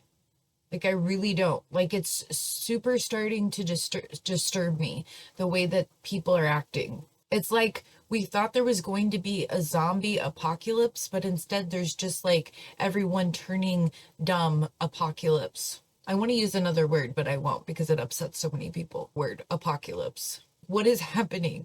TF says it's not a 30-06 bullet. That's not According what to they Alex said. Jones, the ATF says it's not a 30-06 bullet. That's not what the ATF says at all. I am disgusted by this. I am horrified by this. And I'm going to try to shut up as much as I can. With Nate Kornacki, I was on with us yesterday, and Gary Melton's been on before, and I'll have them back up soon. Maybe this weekend or it's Easter, or next week, a 2-hour show on this, because this is a big deal. Okay? We have a cover-up. We have a cover-up of foreign involvement. You got disinformation agents spewing all sorts of stuff about Egyptian planes and Fort Huachuca. We now know in my gut, it's never wrong to cover up the real evidence. Okay? Oh, your gut's never wrong, Alex? You sure about that? You sure about that, buddy? Pretty sure there's a $1.5 billion judgment against you because your gut was wrong. Maybe don't say that, Alex. Take it easy, bud. Take it easy. But we know he wasn't shot with 30-06. We know when we saw it. But now, to the credit of the ATF, they say it's not a 30. I just want to clarify. I don't know if it's exactly $1.5 billion or whatever it was. Just making the point that your gut's not always right, dude. 30-06 bullet. What is it? What is it? So Gary Melton, Paramount Tactical, Green Beret, huge record. I'm going to do it all the combat tours. Nate Kornacki, all his tours, all the rest of Valhalla, VFT, Paramount Tactical on X, all of it. We'll put that on screen. But I just want to, since we already had Nate on yesterday, I'm going to go to Gary Melton first, just to give us his analysis for about 5 minutes. Then I'm going to go to Nate Kornacki to see if they agree with me and where we go from here. Because this is revolutionary stuff. We have the Israelis openly saying the head of the ADL used pagers on Americans, the same tactics. What is he talking about? First, just to give us his analysis for about 5 minutes. Then I'm going to go to Nate Kornacki to see if they agree with me and where we go from here. Because this is revolutionary stuff. We have the Israelis openly saying the head of the ADL used pagers on Americans, the same tactics. We have open threats going on. I'm getting threatened. We have, again, I'm not on the Israel beat, folks, but this is a power vacuum. They're trying to come into it. They're trying to get us into a ground war. Trump's now indicating he's not going to do that. That's good. This is insane. So, Gary Melton, give us your analysis of this. Former Nate Kornacki with his take as this moves so quickly. Thanks for joining us. Yeah, no, thanks for having me, Alex. And Nate, how you doing, buddy? Yeah, so there's a lot of things that you said there that I definitely agree with you. And then there's some things that I'm going to This is out of sync. I believe it syncs back up again. push back on a little bit. And the first thing is, I think that this Daily Mail headline is one of the biggest pieces of, I don't know, it's just malfeasance on its own. So, basically what we have is we have a headline, and then we actually have what the article says, and then we have what the analysis actually states. And so what the Daily Mail headline says is that the bullet used to kill Charlie Kirk did not match the rifle allegedly used by the suspect. Then the first paragraph says, this may not match. And then we actually look at the ATF analysis, and what it says is actually it's inconclusive. The other part of this that nobody's talking about is we have a Fox News article right here. And this came out yesterday basically in response to the Daily Mail. And look, I think hopefully we agree, or to some extent, like the Daily Mail is a UK trash rag in my opinion. And I think they're reporting on this and the inaccuracies behind it. And the clickbait headline, I think, really covers that. But the Fox News article says the defense has been provided with an ATF summary report, which indicates the ATF was unable to identify the bullet recovered at the autopsy to the rifle allegedly.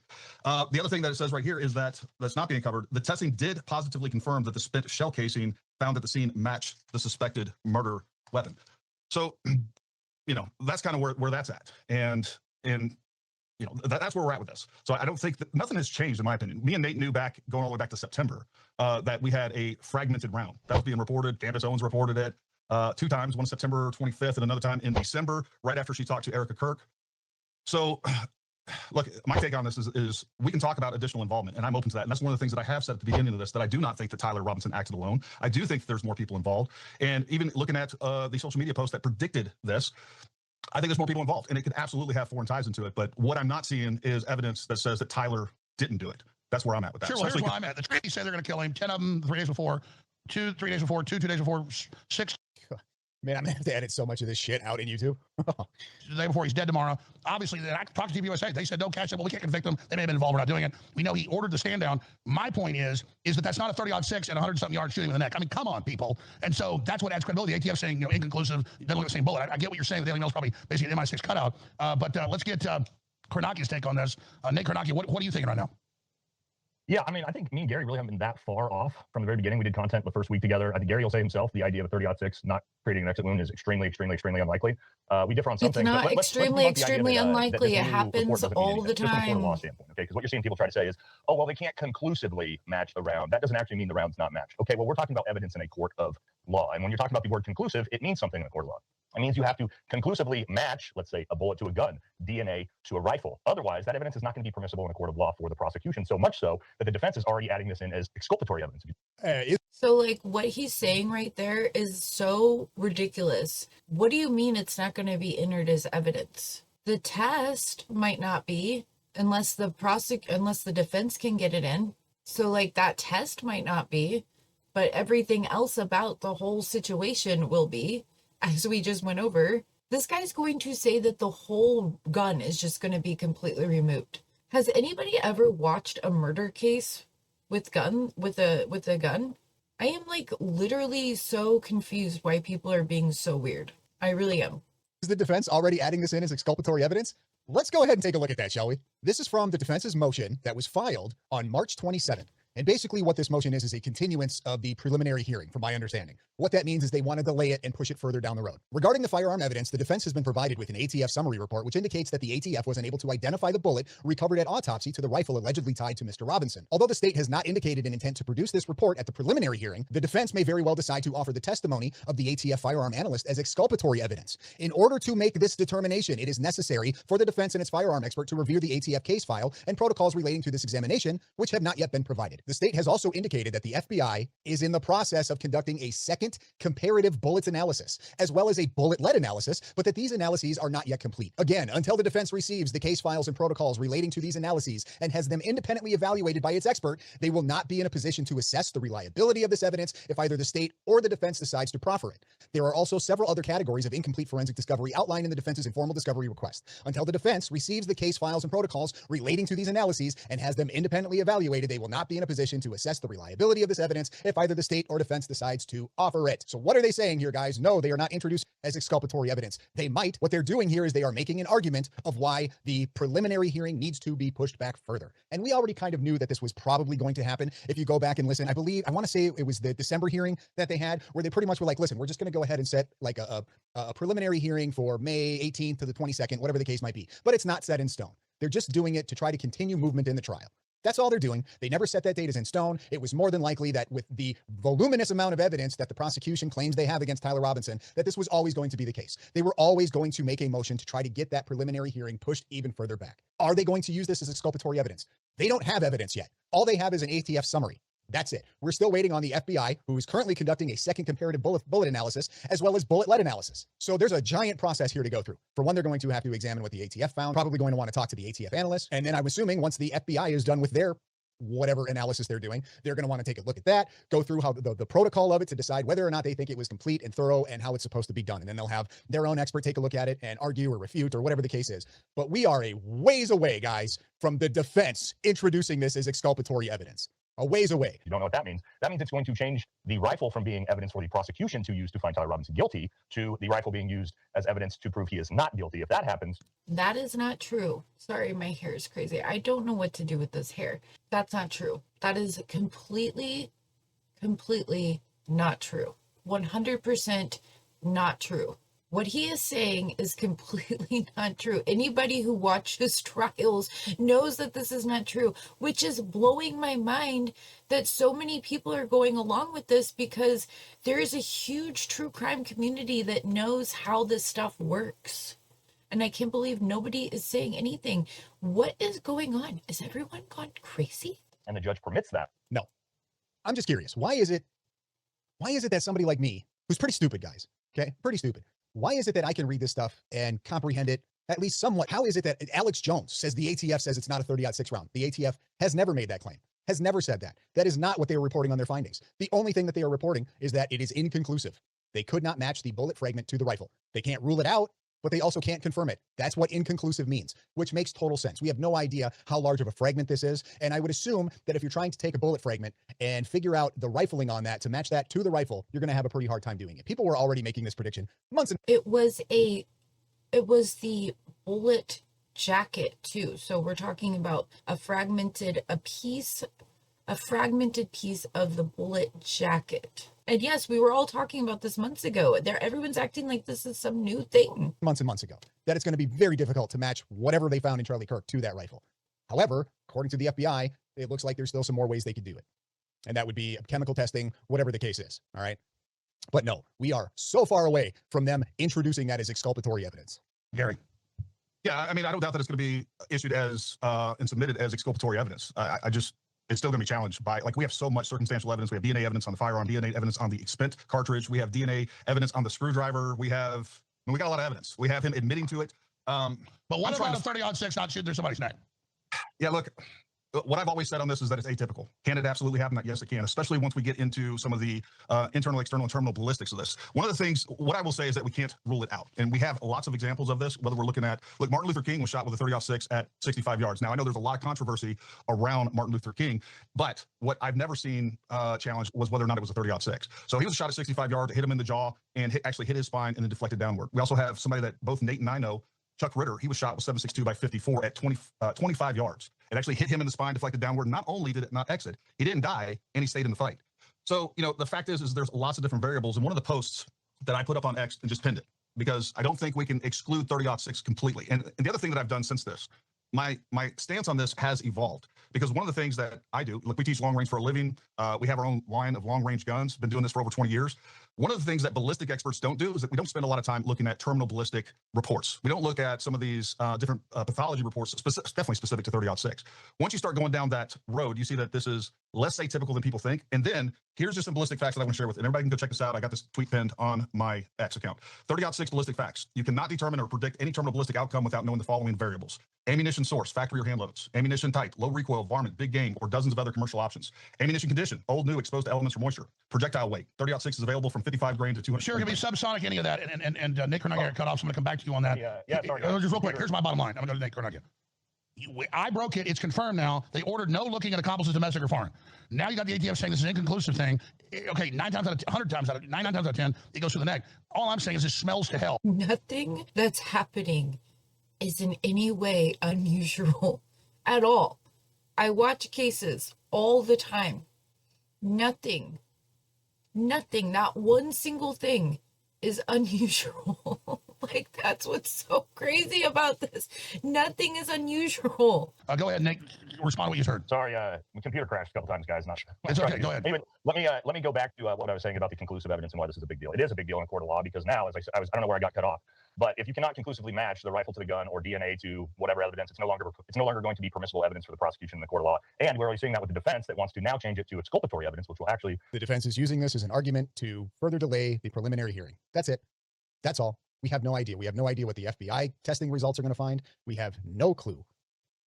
But they are not, as of right now, introducing this as exculpatory evidence. Make the rifle being used as evidence to exonerate Tyler Kirk. Now, if they can actually do that, they may get the trial thrown out beforehand. We don't know about that for sure. But also, the reason why this is so important is not just that, but it's also people are completely. If you're wondering why I have like an overlay image right now on top of this, is because for whatever reason, Alex Jones continues to show the video of Charlie Kirk, of what happened to Charlie Kirk. I'm not really sure why he continues to show that, but he does. And it's really annoying. Forgetting that the murder weapon was not found at the scene of the crime. The murder weapon has to be tracked back to Tyler Robinson. It was found 300-400 meters away on someone else's private property, which means you have to be able to tie that rifle back to the actual. A gun is Tyler Robinson's. His father gave it to him. His father recognized it in the news. His father called him and said, "Send me a picture of the rifle." Tyler ignored him. The father then pressed him further. Then he told them that he did it, basically. And then they were like, "Oh my God, why did you do that?" And then he was like, "He spreads too much hate. Something had to be done." And then they talked him into coming to their house. And then they talked him into turning himself in. And then they drove and turned himself in.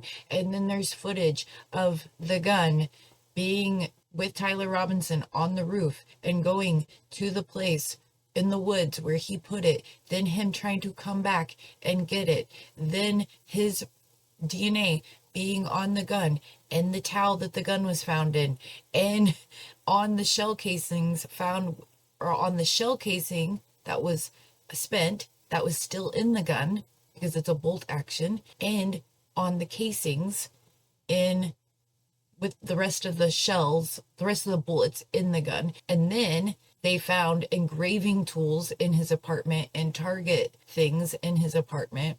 They have footage of him, etc., etc., etc. Tying the gun to him is like, I believe, the least of anybody's worries. Shot. You can do that through two ways. You can do it through ballistically matching the round to the rifle used, or Any place where the scene of the crime. So they were able to completely trace, because of video, Tyler Robinson's exact path once he left that rooftop. And it just so happens, guys, along that path, they find a rifle. What the hell is he talking about? the DNA on the rifle matching to Tyler Robinson. A rifle that was identified by his father in the charging documents. Okay, well, there is DNA of Tyler Robinson on the rifle. What's the other problem? There's 6 other people's fingerprints and DNA on that rifle, which is going to... Pretty sure there has never been the confirmed claim that there are 6 other people's DNA on that rifle. I don't think that's been the claim from the defense. It I said think what they have on the stated crime is that scene. there are multiple other people's DNA at the scene, which can mean a multitude of things. I don't know if they get descriptive. I'm not even sure. Hang on one second. They talked about the DNA stuff in their motion too. This is why I said, hang on one second. I wanted to pull this up because I was pretty sure I read this. So let's just go over this really quick. The summary DNA reports produced to date by the FBI and ATF indicate that both agencies recovered minute quantities of DNA on various items of evidence. First of all, I want to stop and say the summary DNA reports produced to date. All right, keep that in mind. The summary reports produced to date by the FBI and ATF indicate that both agencies recovered minute quantities of DNA on various items of evidence, which the reports opine consist of mixtures of up to 5 or more individuals. Both agencies employed a commercial software product called STR-Mix in an attempt to sort out the various contributors to the DNA sample. Courts have excluded STR-Mix and similar genotyping software analysis when appropriate validation and the use of reliable procedures have not been demonstrated. And then they go on to list a few cases that they're referencing here.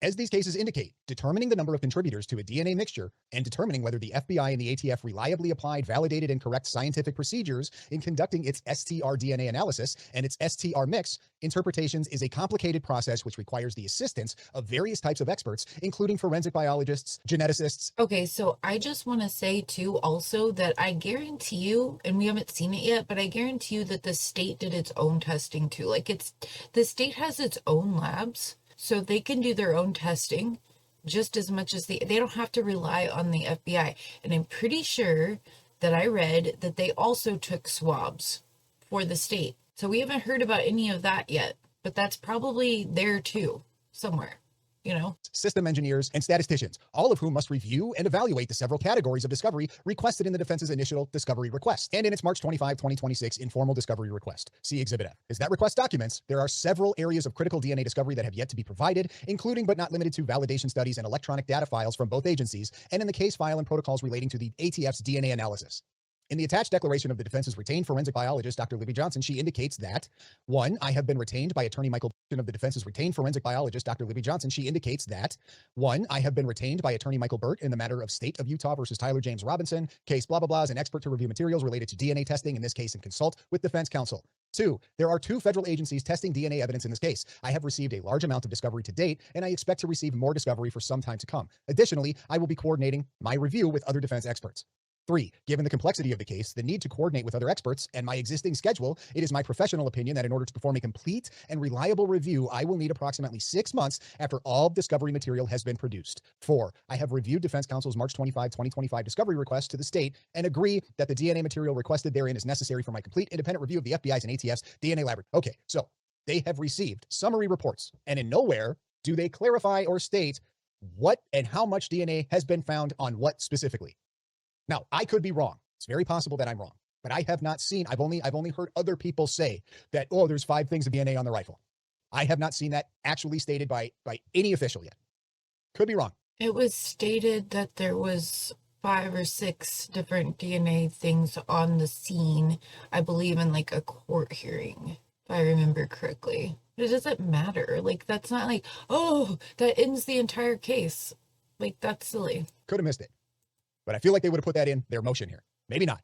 However, let's just say that there are more than one person's DNA on that rifle. We know that it belonged to Tyler Robinson's grandpa. It would not be surprising at all if there were multiple people in Tyler Robinson's family whose DNA is on that rifle. And just to make an additional point, right, according to this part of the motion, from my understanding, is that this is actually more of a problem potentially for the prosecution than the rifle and bullet fragment deal. Because from my understanding, this way of collecting DNA is relatively new. And I guess there have been quite a few cases where this has been pretty much thrown out or not accepted. So this is a potential problem to where the prosecution might not even be allowed to put this into evidence, which means it would just be completely rejected and the jury would just They would never hear about it. Going to make that also not conclusive, because how do you prove Tyler was one of the 7 people here whose fingerprints actually took the shot on that rifle? Can you prove that? Maybe you can prove that through, I don't know, video evidence, maybe that we haven't seen yet. But at the moment, the way it's looking is that the Like, that is the only evidence that they will have. Oh, I guess since we don't have the fragmented bullet, which happens all the time, so I wonder how anybody ever gets charged. Oh, I guess since we don't have the fragmented bullet, like, marked to the rifle with tool markings, then I guess the whole case gets thrown out because they have no other evidence. And the 20,000 files of written files and the 61,500 digital files and the 700,000 hours of, or what was it, 700 hours of video and 31 hours of audio, and the all the data that they're going to have. I guess none of that matters because the fragmented bullet jacket is inconclusive. Do you guys, like, I am just so sick and tired of the way people are acting about this. Like, they've never seen a trial before, like they've never heard of rules of evidence. Like, it's so bizarre to me. It's driving me nuts. It's literally, like, just driving me insane. rifle could be completely thrown out as evidence in this trial completely, because if you No, can't have, it will again, not the be. word conclusive means something in a court of law. Very specific. Evidence is not working. Maybe, maybe not. Maybe it matches. Maybe it doesn't. No, that's not how it works. You don't get to use that as permissible evidence against Tyler Robinson in that case. So what is your interpretation of the ATF report? What is your interpretation of the ATF report versus Gary Melton's? Well, I didn't get to hear what Gary said about it, but what I think is what they're saying is that there's fragmentation of the round, which I think me and Gary had talked about months and months ago. Sorry, Gary, I didn't get to see your what you were talking about. There's fragmentation of the round inside Charlie's neck, which I think we all thought, and that cannot be matched to the 30-06. That doesn't necessarily mean that that's not a 30-06 bullet. It means we can't match that fragment to that gun, which, again, in the court of law, that is going to be a big deal. But my thing is this. Now we just have... In case you guys aren't aware, there's plenty of cases to point to in murder trials where a bullet or a fragment was not able to be matched to the alleged murder weapon, and they were convicted. This isn't uncommon. A fragment, but we also had TPUSA's story, Andrew Colbett, who came out and said himself, told Steve. It's incredibly common. I don't understand why these people are saying this stuff. Like, if you don't know anything about the way that court cases work, then don't talk about it. Like, I mean, clearly either he's lying or he just doesn't know how court works at all. To say that the entire gun would be put out of evidence just because the fragmented bullet, which happens all the time, is unable to be exactly matched because it's fragmented, so they can't put the tool marks together, which I don't even like that testing. I think it's kind of like one of those bunk sciences. I think probably way in the future it will be, ruled out. But, like, there's things that can happen with the rifle that leaves marks. Now, that's actually a little bit more credible than what I was just talking about. When you have, like, a handgun and you put you rack your gun and the bullet goes in the chamber? Well, when you rack it and it goes in like that and it hits, there's these little tool marks that go around the edge. And I did that once. I racked it and looked at it because of this other case that was going on that I was following, and none of them were ever the same. So, but then what they're looking at specifically is the tool marking on the rifle barrel going the spiral, so they can match it that way. But that's not going to be the end all be all. Like, if it's inconclusive, it's inconclusive. Like, that's it. It doesn't mean the gun doesn't get to come in or anything. Even Gardner, who was on my channel, Officer Tatum, all these people, that what happened? Charlie Kirk was shot in the T1. That bullet traveled down his neck about 6 inches. It doesn't matter what Stephen Gardner said. It doesn't matter what Andrew Colbett said. The only thing that matters is what the autopsy report says. This is an irrelevant argument. He said, but he said, but he said, doesn't matter. None of this stuff will be brought into the court. They wouldn't even be allowed to bring it into the court because the judge would never let any of this stuff go in front of the jury. None of this ridiculous stuff that anyone is saying that, oh, Erica Kirk did this, oh, Andrew Colbett did this, oh, this person did that. All of this has nothing to do with the case at all. It does no bearing on the case whatsoever. The only thing that matters is what the autopsy report says. The entire bullet lodged in his, shot in the T1, shot in the C1, traveled down, lodged in the T1 just below his, or just above his shoulder blade area. And so, is there not a full round inside his body? Well, I want to say this: 1 hour after I said, 1 hour after that came out, I reported on that, and I had called it call me and say, no, I talked to the coroner. It actually went down the spinal and stuff. I said, okay, good, I'll put that out. I'm not saying I don't think you're involved. I'm not accusing anything. But that's exactly where we are, is that the story just kept changing. So let me finish my point here, Alex. My point with this is, okay, if we're going with what the ATF says as truth, which I guess we will. What part of the story changed? Just because like one person says one thing in a different way, it's like the game of telephone, but like the official story has not changed. Nothing about the official story has changed. I don't understand what people are saying. Like, I just don't get it. Nothing has changed. It's all been the same thing. We've had the same information. Then we learn a little bit more information. This is how court cases work. As the court filings go, we learn a little bit more information and a little bit more information, you know? And in the beginning, people are like freaked out. Everyone's saying like, oh, this is, you know, and they're grieving.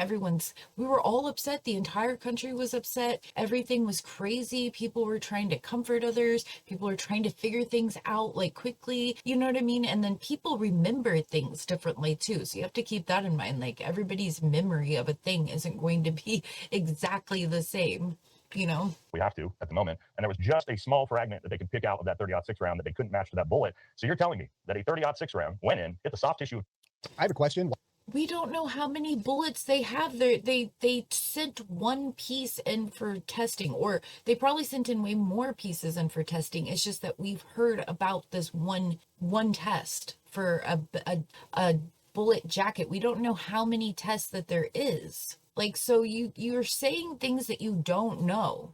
Like, I assume they have lots and lots of the fragmented bullets, and that one looked promising because it had the outside of the jacket, bullet jacket, on it, that they're like, oh, maybe this will work for the tool testing, and then maybe these other pieces will work for the metallurgy testing, and et cetera, et cetera. Do you see what I'm saying? Like, he's saying things that he does not know, and actually, like, it's illogical to even come to that conclusion. Because there's other tests going on, as we just read, so that means there's other fragments that they're testing. Why do we have to go with what the ATF says is true? Now we have to go with that? You guys have been going against everything that the Utah state authorities and the FBI have said from day one.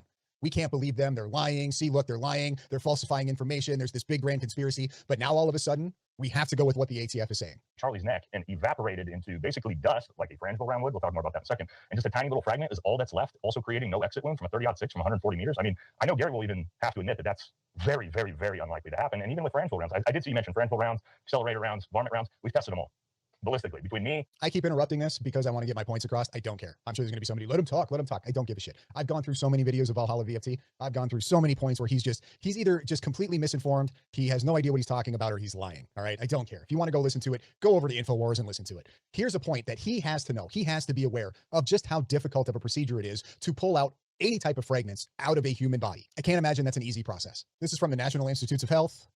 Retrieving bullet fragments from a corpse during an autopsy ranges from straightforward to highly challenging depending on the bullet's fragmentation, location, and the tissue damage involved. While bullets are frequently removed for forensic evidence, small fragments, known as lead snowstorm, can be difficult to locate and recover, especially if they are embedded within dense bone or scattered across soft tissue. Dan from Heavy Duty Country, Jesse on Fire, we've tested 30-06 Frangeville rounds, we've tested low-grain varmint rounds, we've tested every round that can come out of the 30-06. Every single one, including the Frangeville, including the varmint rounds, blows straight through things way stronger than a human neck. So what I would encourage, and I'm still waiting for this, we've done— You don't know, you don't understand the mechanics of the human spine, sir. That is not your expertise. And just shooting random things is nothing compared to a human body. our due diligence on this. We've done the ballistic testings on every type of 30-06 round that exists. I understand that you and your buddies went out in your backyard and shot off a few rounds of 30-06. I would think to get a pretty accurate portrayal of ballistic testing, you would need to be testing thousands and thousands of rounds, and you would want those to be set up, or the conditions to be set up almost exactly how they were on 9/10. In order for you to be conducting ballistics tests on what happened at 9/10. And we're all just going to pretend, Nate from Valhalla is just going to pretend like he doesn't know that bullets do weird shit sometimes. He's just going to pretend that that's not a thing. You can't get a single one to not blow through straight anything way stronger than a human neck. So I would like to see someone come out and recreate the FBI narrative shot. Show me a 30-06, shoot it from 140 meters, and show me no exit wound in a ballistic dummy, and have that round lodged. Let me ask this question. Show me no exit wound in a ballistic dummy. Because that's exactly how Charlie Kirk, ballistic dummies are not made for that. That's not what they're made for. They're made for industry standards, so that they test bullets to make sure each bullet is the same standard depth. They're not made to tell if like a bullet would make an exit wound on a living person. A ballistic dummy is not a representation of a human body. It just isn't. Question and have Gary Milton respond, because we're trying to figure out the truth here. I think you both have credibility. What I'm asking here is about the ATF report. What is Nate Kornacki saying that ATF report says versus what Gary Milton is saying? Because Gary, you're kind of saying they're saying it's inconclusive. Yeah, look, they're going to throw out that element of the testing. That's what they're going to use as exculpatory evidence. They can't just throw out the rifle. They can't say, hey, we can't use this. That's not how the court of law works. They're still going to be They're still waiting on testing from the FBI. able to submit the fact that, hey, you know what? The brass actually did match exactly to the rifle itself. They're going to have the DNA on the gun, on this spent cartridge, which I think is really important with this. And then, of course, you have, I mean, look, the strongest element of this is the parents and their testimony and what they have stated in the charging documents. Bingo. And then we already know that the prosecutor is going to be calling both parents up to the stand and Lance Twiggs himself. Yes, we do know that the prosecution intends on calling both the parents of Tyler Robinson and his roommate Lance Twiggs to testify at the preliminary hearing. What do you suppose they're going to be brought up to testify about? What do you guys suppose? What do you think the prosecution is going to bring the parents in to testify for? Probably the statements that were put in the charging documents. Going out on a limb here, guys, but just making the assumption that that's more than likely what the prosecution is going to bring the parents in to testify about. Hey, did you recognize Tyler Robinson from the photographs that were released in the media? Yes. Shows here that you spoke with police officials, and it says that police officials, according to you, Hey, did you recognize the gun that was leaked to the media? Yeah, I recognized it as my father's gun that I gave to to Tyler Robinson. What was Tyler Robinson saying in the days before the shooting of Charlie Kirk? Oh, he was saying he really hated Charlie Kirk, that he couldn't stand him, that he spread too much hate. Oh, what did he say to you the night that you talked to him on the phone and then talked him into coming over to your house? Oh, he said that he disposed of his clothing, that he did it because Charlie Kirk spreads too much hate and he had to be gotten rid of, whatever it says something like that. Oh, okay. And then they're gonna call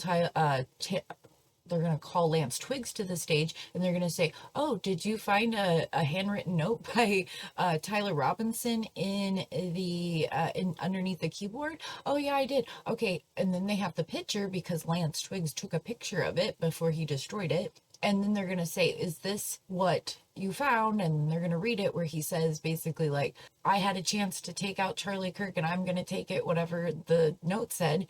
Then they're going to say, are these text messages between you and Charlie, between you and Tyler, are they correct? Did you guys have this conversation? And Lance Twiggs is going to say yes. And then they're going to read the text messages where he confesses. Then they're going to have the Discord messages. And since Lance Twigg was a part of the Discord, they're going to ask Lance Twigg, are these Discord messages factual and part of the Discord that you guys belong to? Are these Lance's or are these Tyler's words here? And Tyler in that Discord message said, hey guys, sorry, I actually am the one who did it and I'm turning myself in soon. I'm sorry guys, it was fun hanging out with you guys. So he has confessed. All those will be considered confessions in a court of law. So that's basically 5 confessions counting. They will ask Lance Twiggs about him engraving bullets in front of him because that's talked about in the text messages. They'll ask about all kinds of things that we probably don't even know about because they learned all kinds of more stuff in their investigation, going through the cell phone data, like I said, and the electronics and stuff like that. So there'll be questions that we probably don't even know about, but just off the top of my head, those are the things. They're going to talk to the mother and they're going to say, oh, you recognized him? Yeah, I did. And oh, he told you that he was, and he was like going through this rough part of his life when he wasn't getting along with his dad, and then he started hating Charlie Kirk, and they're going to ask them all that kind of stuff. Tyler Robinson indicated or implied that he may have done the shooting. Is that correct? Yes. And then it also says that when you asked him why, he gave you guys the explanation of Charlie spread too much hate. Is this true? Yes. Yeah. I'm sure they're going to bring them up to testify about the rifle as well. Hi, is this rifle in question here Tyler Robinson? Does this belong to Tyler Robinson? Yes. Did this belong to Tyler Robinson's grandfather? Yes. Good luck chucking that fucker out of evidence after that testimony comes out. So we know they're actually testifying for the prosecution. And if they get up there, and I know this has been alleged, like, oh, this is all Fed slop. And I do think it's a little odd that people want to say, oh, this is all made up evidence and it's Fed slop. But when you have the exact same federal agencies or the exact same departments come out and give exculpatory evidence, now we believe it. But at the end of the day, like As Nate said in his own words, well, Why? If it was some kind of big conspiracy and they were trying to pin everything, why would the testing come back inconclusive? Wouldn't they just actually fudge it and make it conclusive? I mean, we have to go off of this because it's the ATF. Okay. Sure thing, guys. Sure thing. Oh, by the way, there's this big giant cover up, and they couldn't falsify that the bullet was a match. Oh, all these government agencies involved in this giant cover up just couldn't do that. Up there, and they're not going to be called to the stand if they're not going to confirm every single thing. Sure, but let me just add this right now. You have Jolly and West with Jack Ruby killing the Patsy, Lee Harvey Oswald. You have him with Sirhan. You have him with McVeigh, all of it. You look at Tyler Robinson. Let's put him up in court. He looks like a mind-controlled zombie. Thanks, Alex. Appreciate you, buddy. Really? Because I think he looks like a weirdo kid. I don't think he looks like a mind-controlled zombie. Looks to me like he's a weirdo kid. That's it. But you listen to Alex Jones, he looks like a mind-controlled zombie. Look at him. He looks mind-controlled. has anybody ever watched murder cases? They look exactly like this. They're sitting there, they're talking to their lawyers, they smile because they're happy to be out of their cell, and you know what I'm saying? Like, nothing is unusual. Nothing. As he's like sitting there smiling and chit-chatting to his attorney in court, like, oh, he's mind-controlled. What the fuck? So just because you got somebody saying they did it, they can get me electroshock therapy for a month and I'll say I'm the Easter Bunny. So my point is, when we have the FBI confirmed ordering, don't look at foreign involvement or... I don't think it would take that much, Alex, to get you to say you're the Easter Bunny. I think you'd probably do it for like $100 right now, to be honest with you. Publices, then you add the ATF saying inconclusive. To me, this is major red flags. Do you agree, Gary? There's major red flags here? Yeah, if that's exactly what happened, then there is red flags. And that's one of the things that I said from the very beginning of this. Going back to all the trans shootings that we've seen, we have a hugely disproportionate amount of trans shooters that are doing, school shootings, mass shootings, compared to what's going on. No, I agree. There's definitely a trans terrorist issue. And so one of the things that I tracked down, I actually interviewed Chase Hughes, and that was what I asked him about. I said, Chase, look, we have something going on here that doesn't make sense, from a... Okay, so you guys have got to check out Bronson. If you don't watch him, he's amazing. I love him. And he does a great show, great commentary show. Like, if you really like commentary, he's a really great commentary show. So I think I'm going to leave it there. We didn't read through the whole document. That's 28 pages, but I will leave it linked below. But to conclude, the ATF, one of their testings that the feds, let's just say the feds, are doing, came back inconclusive, and it was the jacket of one of the bullet jacket of one of the fragmented bullets, and or one of the fragmentations of the bullet, and it came back as inconclusive, which means they just couldn't tell. There wasn't enough information to tell. Okay, it's not a big deal. This stuff happens all the time. In the defense, of course, is going to use it to stall, be pain in the butt, etc., and they will eventually either get it thrown out or whatever will happen to it. We'll just have to see as the trial goes along. There are other testing that's not back yet, that we don't have the reports back yet. In conclusion, also, everybody is literally being insane, and they are intentionally lying, I feel like, because there's no way that they could be this dumb at the ages that they are, at the experiences that they have. There's just no way they can be this dumb. There's just no way. So in my mind, like, it's just beyond me that they could be this dumb. It's like willfully they're being this way. And I'm not for sure why. I mean, it's just as important of a story to say what the truth is, right? Anything that's coming out is interesting and that everybody wants to know about it. Why do we have to lie and make things into a bigger deal than they are? Like, what's up with that? But anyway, hopefully you guys enjoyed this program. Please like, comment, and share, and subscribe. That's my biggest thing right now. Please subscribe. I could really use that, and I appreciate it very much. And thank you guys for being here, and I'll see you next time on The Eclectic Journalist.